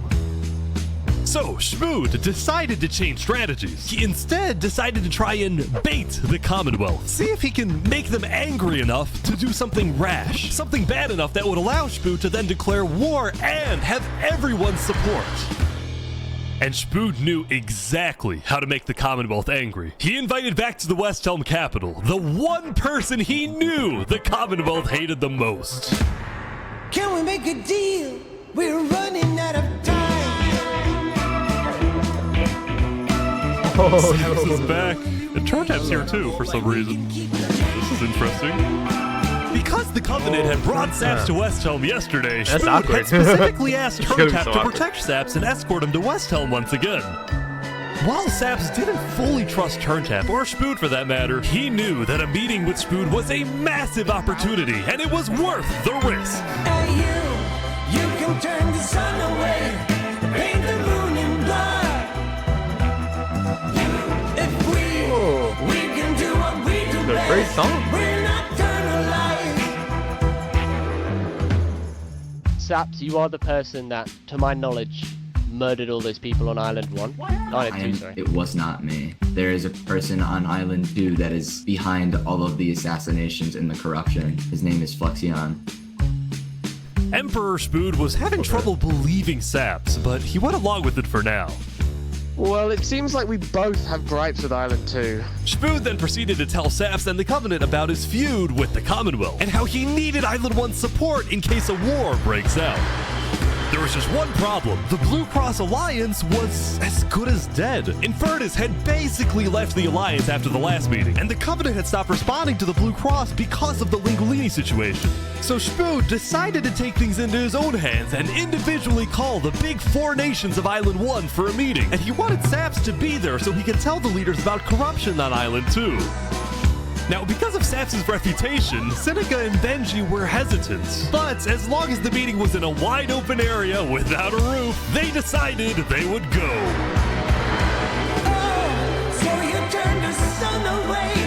Oh, so they're not going in a roof no more. That's okay, that's fair.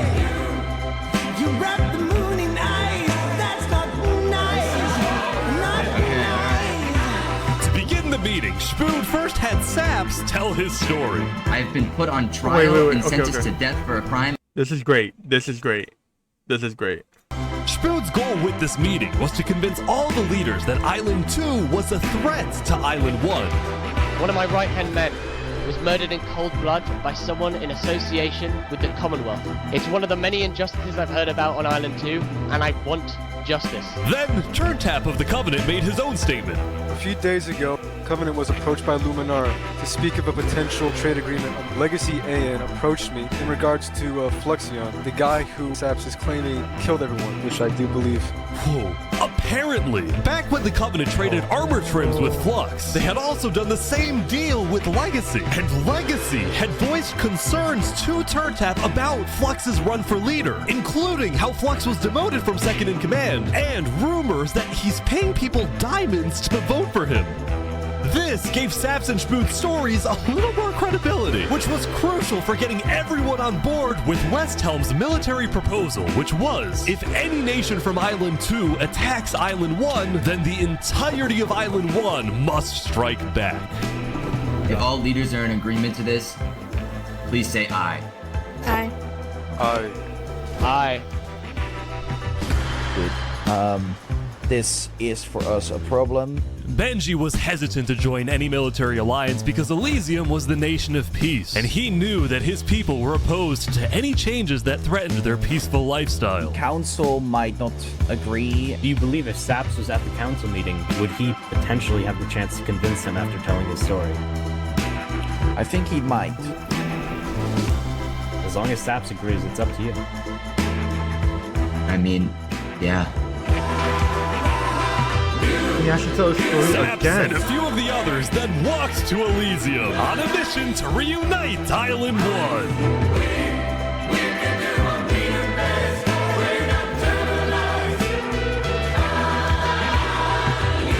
I have been framed for the mass assassination of Island 2 leaders by Fluxion and his conspirator. So many other people have died to the same tyranny Let and his corruption that voice has been on be Island 2. heard. I'm just so lucky to be alive and share my story with you guys. But as Saps spoke, the people of Elysium still had some doubts. Against the corruption in Island 2, which is... But who? What is that? What does that mean? That's vague. What does that Are we mean? going to corruption? Listen, Elysium wasn't convinced that potential corruption on another island was enough of a reason for Elysium to get involved. But then, suddenly... A few days ago... People coming. What the...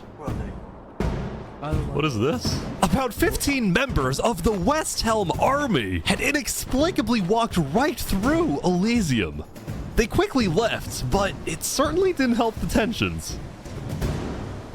Nonetheless, the proceedings continued. They're being rushed here to pressure us. We're going to be deciding whether Elysium citizens would go to war. I think Elysium citizens need to have a say in that. Yeah, I agree with that. After even more deliberation, and after even more time passed... Excuse me, you have to say something important. The troop of people that came by, they are apparently the military from West Helm. We have reasonable suspicions to believe they are going to launch an invasion of Island 2 in the next, 5 minutes. I do not know. What are you talking? No, in the next 5 minutes. Emperor Spood had grown impatient. After Spider informed him that progress was stalled, Spood had decided to send a squadron of the West Helm army into the Commonwealth's territory to find and arrest Night Arcturus. Oh boy, they're almost there, I think. He couldn't wait like a little bit longer.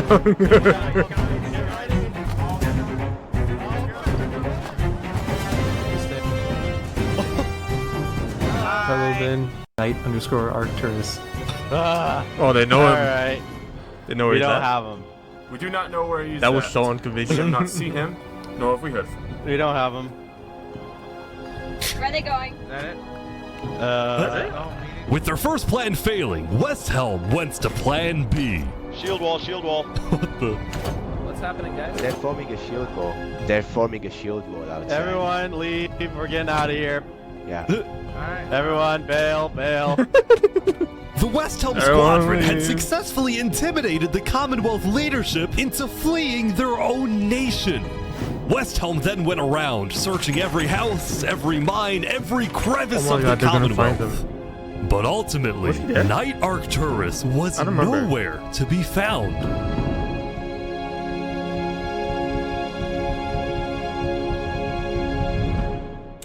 Maybe they got it. Maybe he got a tip off. Meanwhile, at the Cass Coalition. Oh, is he there? Hey, can I run something by you real quick? Oh, Buggy. Yeah. It's Buggy. You know how everyone's trying to kill Saps because of what he did? And then during his trial, he was all like, Luminara was behind this. Luminara built the trap. The leadership in Luminara helped me build the meeting area. That includes the prosecution himself, Thomas 5200, and their ringleader, Fluxion. So, I was sailing past Saps' place a few days ago. God, this dude is digging. Or what? Oh. You see that? You see that guy? That's Saps. Yeah. Isn't that Flux? Oh, that's Flux, yeah. Yeah, kind of looks like him, yeah. What's he doing at Saps' place? And why is he gathering blocks? You gotta show Cass. Oh my god, there's so much misinformation. Interesting. Fuck, this is You know good. what? Go show this to Tricolor. And probably also Hyperion. I'm on it.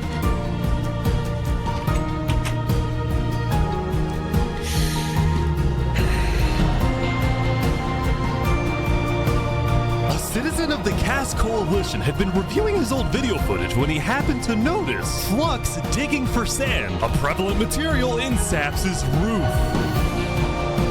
On its own, this wasn't the best evidence. But for some people, it did raise some questions. Oh shit. Well, that is near Saps' house too. That, I mean, could they find out that he was the one building it? Oh, so many people died.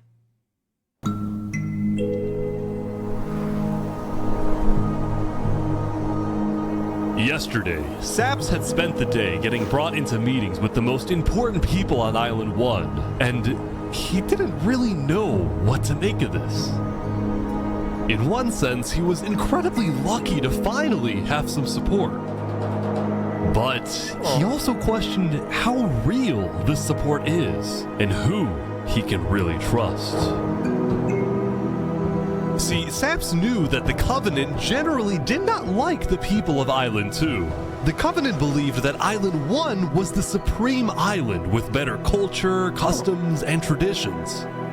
They were also known to be ruthless, having massacred the entire Lingolini Mafia. Yeah, that was crazy. It's why Saps was suspicious of Turntap's offer to continue protecting him, especially after he ran away. But Saps knew he needed powerful allies as world tensions were ramping up. But the way Saps made it out like for so long, he's the Commonwealth yesterday. He's kind of the go for making it so long. Criticism, mostly from his own neighbors, who were blindsided by the move. Spood could have dragged all my people into war. Elysium is a nation of peace. Like that, any hope for a Big Four alliance was basically dead, especially since the other nations were now dealing with problems of their own.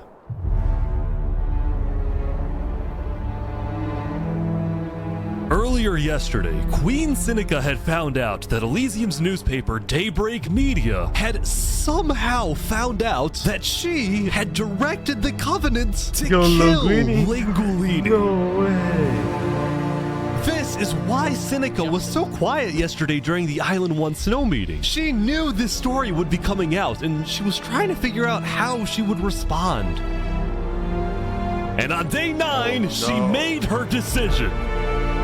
To dissuade people from invading Infernus, she would show strength by doubling down and hold a joint ceremony with the Covenant, parading around Lingulini's head.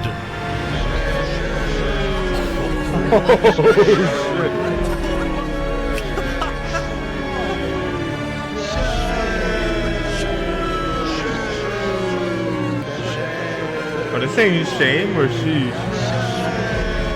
Let this be a lesson. Shame to those shame. who disrespect our volcano. They burned Mario!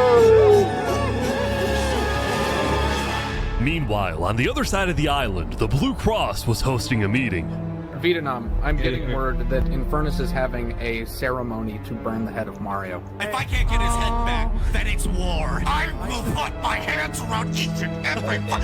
The leaders and representatives then decided that Infernus needed to be punished, and they started discussing whether or not to declare war. But then, not even a minute into the discussion... If everyone is against them, then we're not going to... Benji's dead!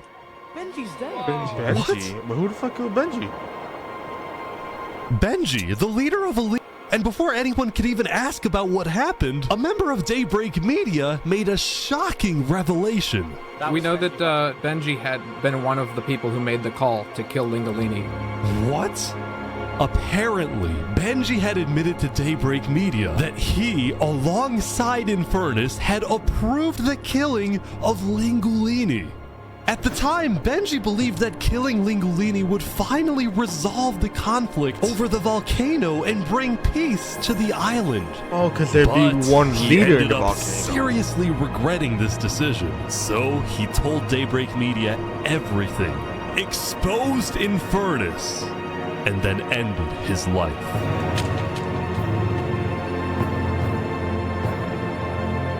Now, because Benji had repented, the Blue Cross Conference decided not to punish Elysium and instead focused on Infernus. I don't know about war. Maybe a trial? Oh, Give Infernus a chance to tell their side. Flux was representing Luminara at the meeting, and the leaders actually agreed with his idea. So later today, there would be a trial against the entire nation of Infernus. Oh, no. Now, when the meeting came to an end, Flux was approached by a few guards from Tricolor.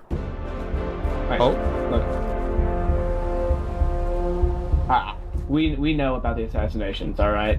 What assassinations? You're under arrest. You're coming to Tricolor. You're gonna have a fair trial. Just come with us. What are you talking about? Tricolor had issued an arrest warrant for Flux after they obtained incriminating video evidence from a citizen of the Cass Coalition.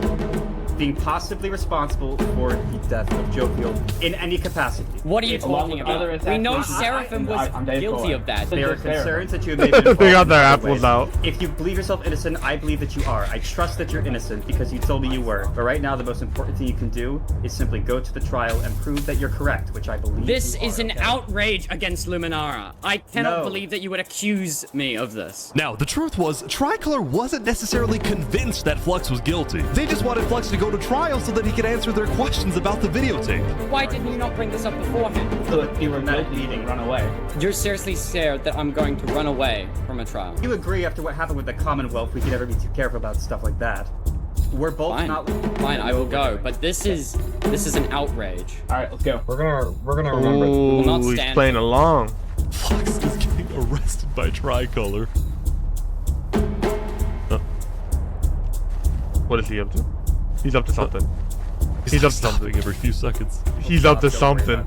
The group then He's passed going to through get the fuck out. Elysium, and we're about to sail off to Island 2 until... Planning. That boy planning.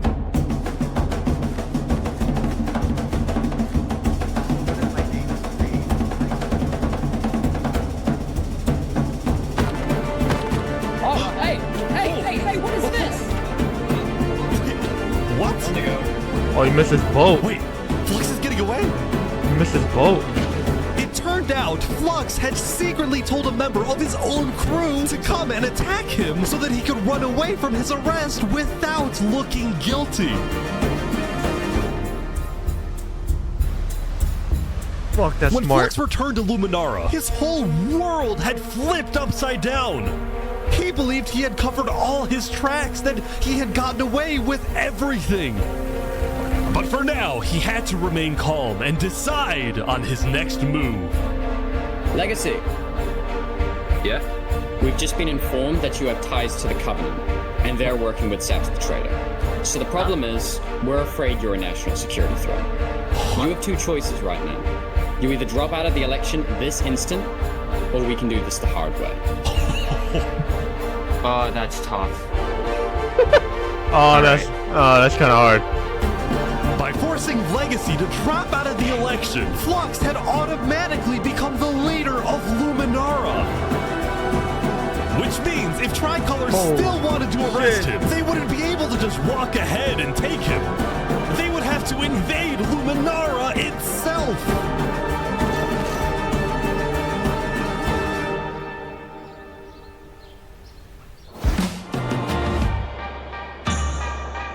Yesterday, Emperor Spoon had caused a lot of chaos with his failed attempt to capture Knight Arcturus. So he spent day 9 repairing relationships, but also forming new ones. For example, earlier, Spoon had received a message from a player named Addison27 who wanted to sell Joe Fuel's head in exchange for netherite. Spoon accepted the deal, gave Addison a place to meet him at, but then he gave Addison's location straight to Tricolor. Armor. Show us the head. Yeah, there it is. Oh, no. Give it right now. I got it!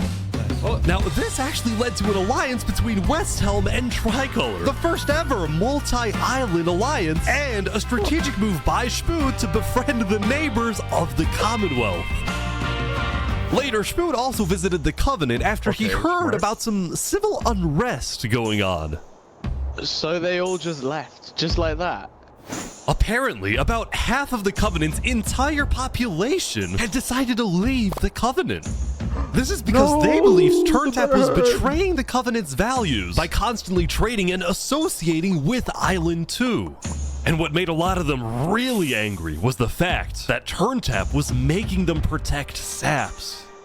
See, originally, Turntap had only brought Saps in to get diamonds for his army. But the more he heard about Saps' story, the more he became captivated by Saps and wanted to help him. Is that not bad? In fact, the reason Turntap had acted strangely on day 7 wasn't because he was thinking about killing Saps. It was because he had just saved Saps from the Alcaracina pirates, and he was worried that the pirates would attack the Covenant in retaliation. Walk ahead. Bro, what? Anyway, now that Turntap had the pirates against him, as well as much of the Covenant forces, Elf had trained to be ruthless. It's fair to say that his life was in grave danger. But before he and Spood could figure out a solution, the Covenant suddenly had a surprise visitor. Is that going against the Covenant's, like, Yo, they're trying to kill me? You killed our leaders. You destroyed our island. After days upon days of searching, the Commonwealth had finally found Saps. It's literally the guy. Saps is now hiding. This player, Zekor, was now the main diplomat of the Commonwealth, and he knew that this was his opportunity to finally kill Saps. The last thing he needed to do was to convince Spood to hand Saps over. Fuck no. Don't do it, Spood. Please, Come on. let's have a talk. Let's have This a is chat. your time to make a good choice, Spood. Don't do it. Alright, could you guys come inside? Oh boy. Here we go. Oh god, the roof is never good. We can put all of our fighting behind us. I propose a trade. You give me Saparada. No way. And the Commonwealth gives you Knight Arcturus. Oh fuck, that's what he wants. RT for Saps. I mean, where would this happen? You can let us stake Saparada now. Saparada, just turn around and start breaking that wood. For you. No, don't kill him. He needs to fight in the Colosseum. Break the fucking glass, get the fuck out. We can make that work as well. Wait, so you're saying you know where he is? It's interesting because Sitzkrieg said he didn't. Okay. We don't have him. We do not know where he's at. Look, he comes back every now and then. We'll find him. Really? Is that so? Why would I lie? So you'll find him for me.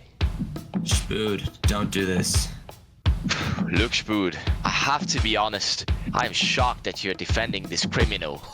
Either you accept this deal right now, or I tell everyone from back home that you're harboring Saparade. They'll all declare war on you, and this will be the end of Westhelm.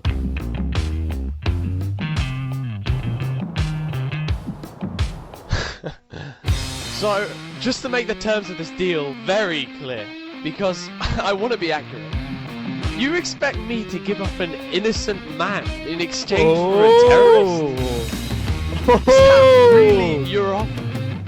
Why do you? He's not innocent. He walked through the windows. He's so funny. Alright.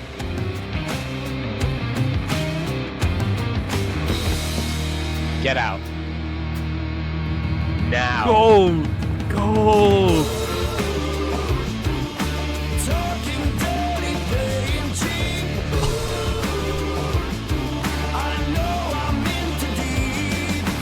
Yo, that was actually so sick. I don't know why that was so cool. They're playing Minecraft.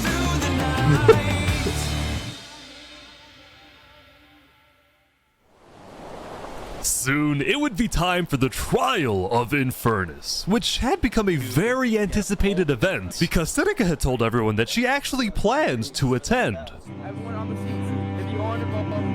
As such, Turntap would be there to help her, which meant Saps also had to go.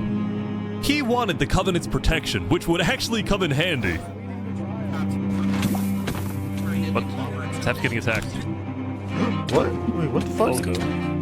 Oh boy, Sap's getting attacked again. Again? The attacker was taken out immediately by the Covenant, but this led to another problem. We need to know whether we should keep Infernus in the area. We are worried about assassinations. Not going in a building, we're having this outside.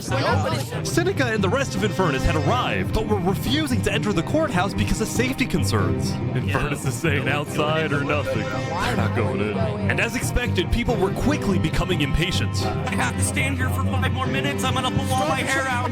Let's come inside. Way too People many. don't have the ability to come in this building. The trial hadn't even begun, and things were already out of control, and then... Oh my god, another assassination.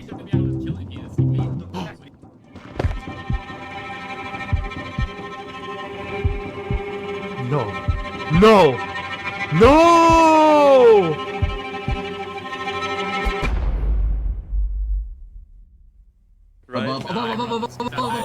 Oh!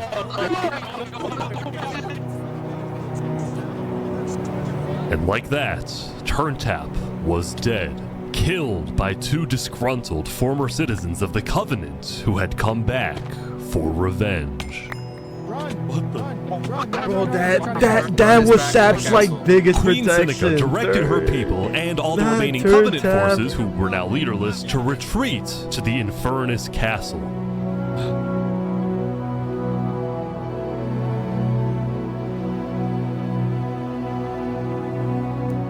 Both Infernus and the Covenant were eventually found guilty of murdering the Lingolini Mafia. But now that Seneca had adopted the entire Covenant army with all of its netherite weaponry, it would be impossible to try and arrest anyone. But is Sap safe Saps, with meanwhile, Seneca was then? abandoned at the courthouse, so he ran all the way to Westhelm to Emperor Spood, who was apparently dealing with a new political crisis. Oh. It appeared that Spood had finally made the Commonwealth mad because, according to a Westhelm spy, it looked like the Commonwealth was preparing to go to war. And on top of this, Spood had received a message from Sitzkrieg inviting him to the Commonwealth for a meeting. Now, of course, Spood suspected this was a trap, but his second-in-command Spider had an idea. Let me go instead. Let them kill me, and if they do, we'll have the right to obliterate them. Basically, if Spider goes to this meeting and actually gets killed, then in the eyes of the world, this will give Westhelm permission to finally wipe the Commonwealth off the map. You're a hero, Spider. Glory to Westhelm.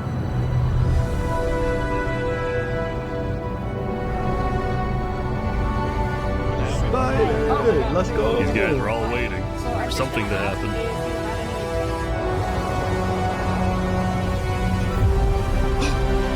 Oh my god. This is it. Oh shit. Oh shit. No.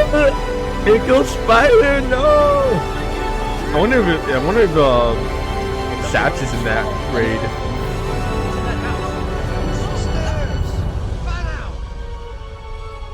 Wait, what? Where is everyone?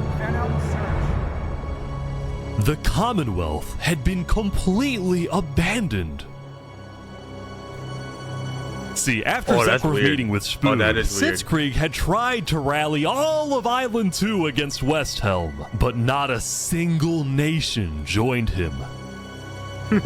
Throughout its days, the Commonwealth had faced chaos, infighting, global humiliation, and now Sitzkrieg was utterly defeated.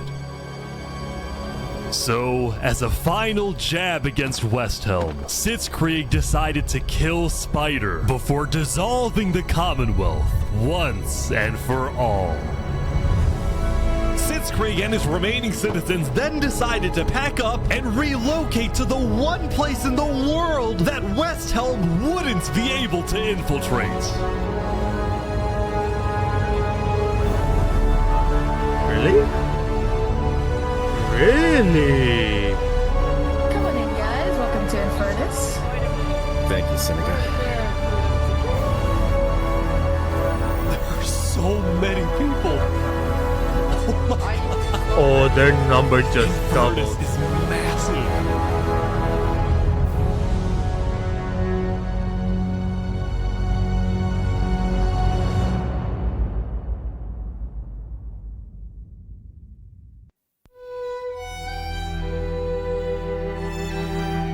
Meanwhile, I think at the Spoon Cast and the Cast Coalition it was the should team end of another good day. The farmers had produced plentiful crops, the businesses had made lots of sales, and there was even a birthday party. Oh, that's But while her cute. That people is were cute. happy, Cass knew very well that the outside world was quickly growing out of control. As leader, it was Cass's duty to keep track of all the world conflicts. But by day 9, they were simply overwhelming. She watched from afar as the Commonwealth fell apart. She watched as world leaders died left and right. She watched Infernus avoid justice by blocking themselves Bro, off. what a glorious with leader. Netherite at their defense, as well as the volcano's sheer height. Yet despite all the man. turmoil, Cass spent most of the day trying to solve what was now the world's biggest mystery. Who had really murdered all the Island 2 leaders? Was it Saps or was it Flux? See, earlier Even at the their Blue skin Cross colors meeting, give it members away. of the Cass Coalition were listening carefully. Covenant was propagating anti-Island 2 propaganda, which is ridiculous. Yeah, we didn't agree with that. Island 1 never had beef with you guys. It was really just a covenant. They can see that Island 1 is gearing up to invade us. Then at least they'll know I tried to warn them when Island 1 comes and kills us all. But the Covenant was going to invade us, right? Honestly, probably not. I think they were just trying to scare you guys. Flux had fully believed that Island 1 was going to invade and even yelled at the other leaders for doing nothing, which made Cass think, what if that's the reason he killed them? Besides, what would be Saps' motive? There wasn't even a motive alleged during his trial, yet he was still found guilty. In fact, thinking back, the trial itself was suspiciously short, and the judge made a decision very quickly. Well, That's on what I day was- 9, I said one of that. Cass's I citizens was said scouting that. the They didn't even Commonwealth talk about and it. figured out why.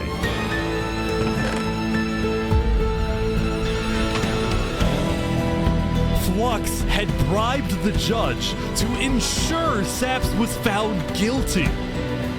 When Cass discovered this, she immediately called for a meeting with local leaders. It's been Flux this whole time. I'm so mad. He needs to die. Oh shit. I never thought I'd say this, but you have my permission to invade Luminara.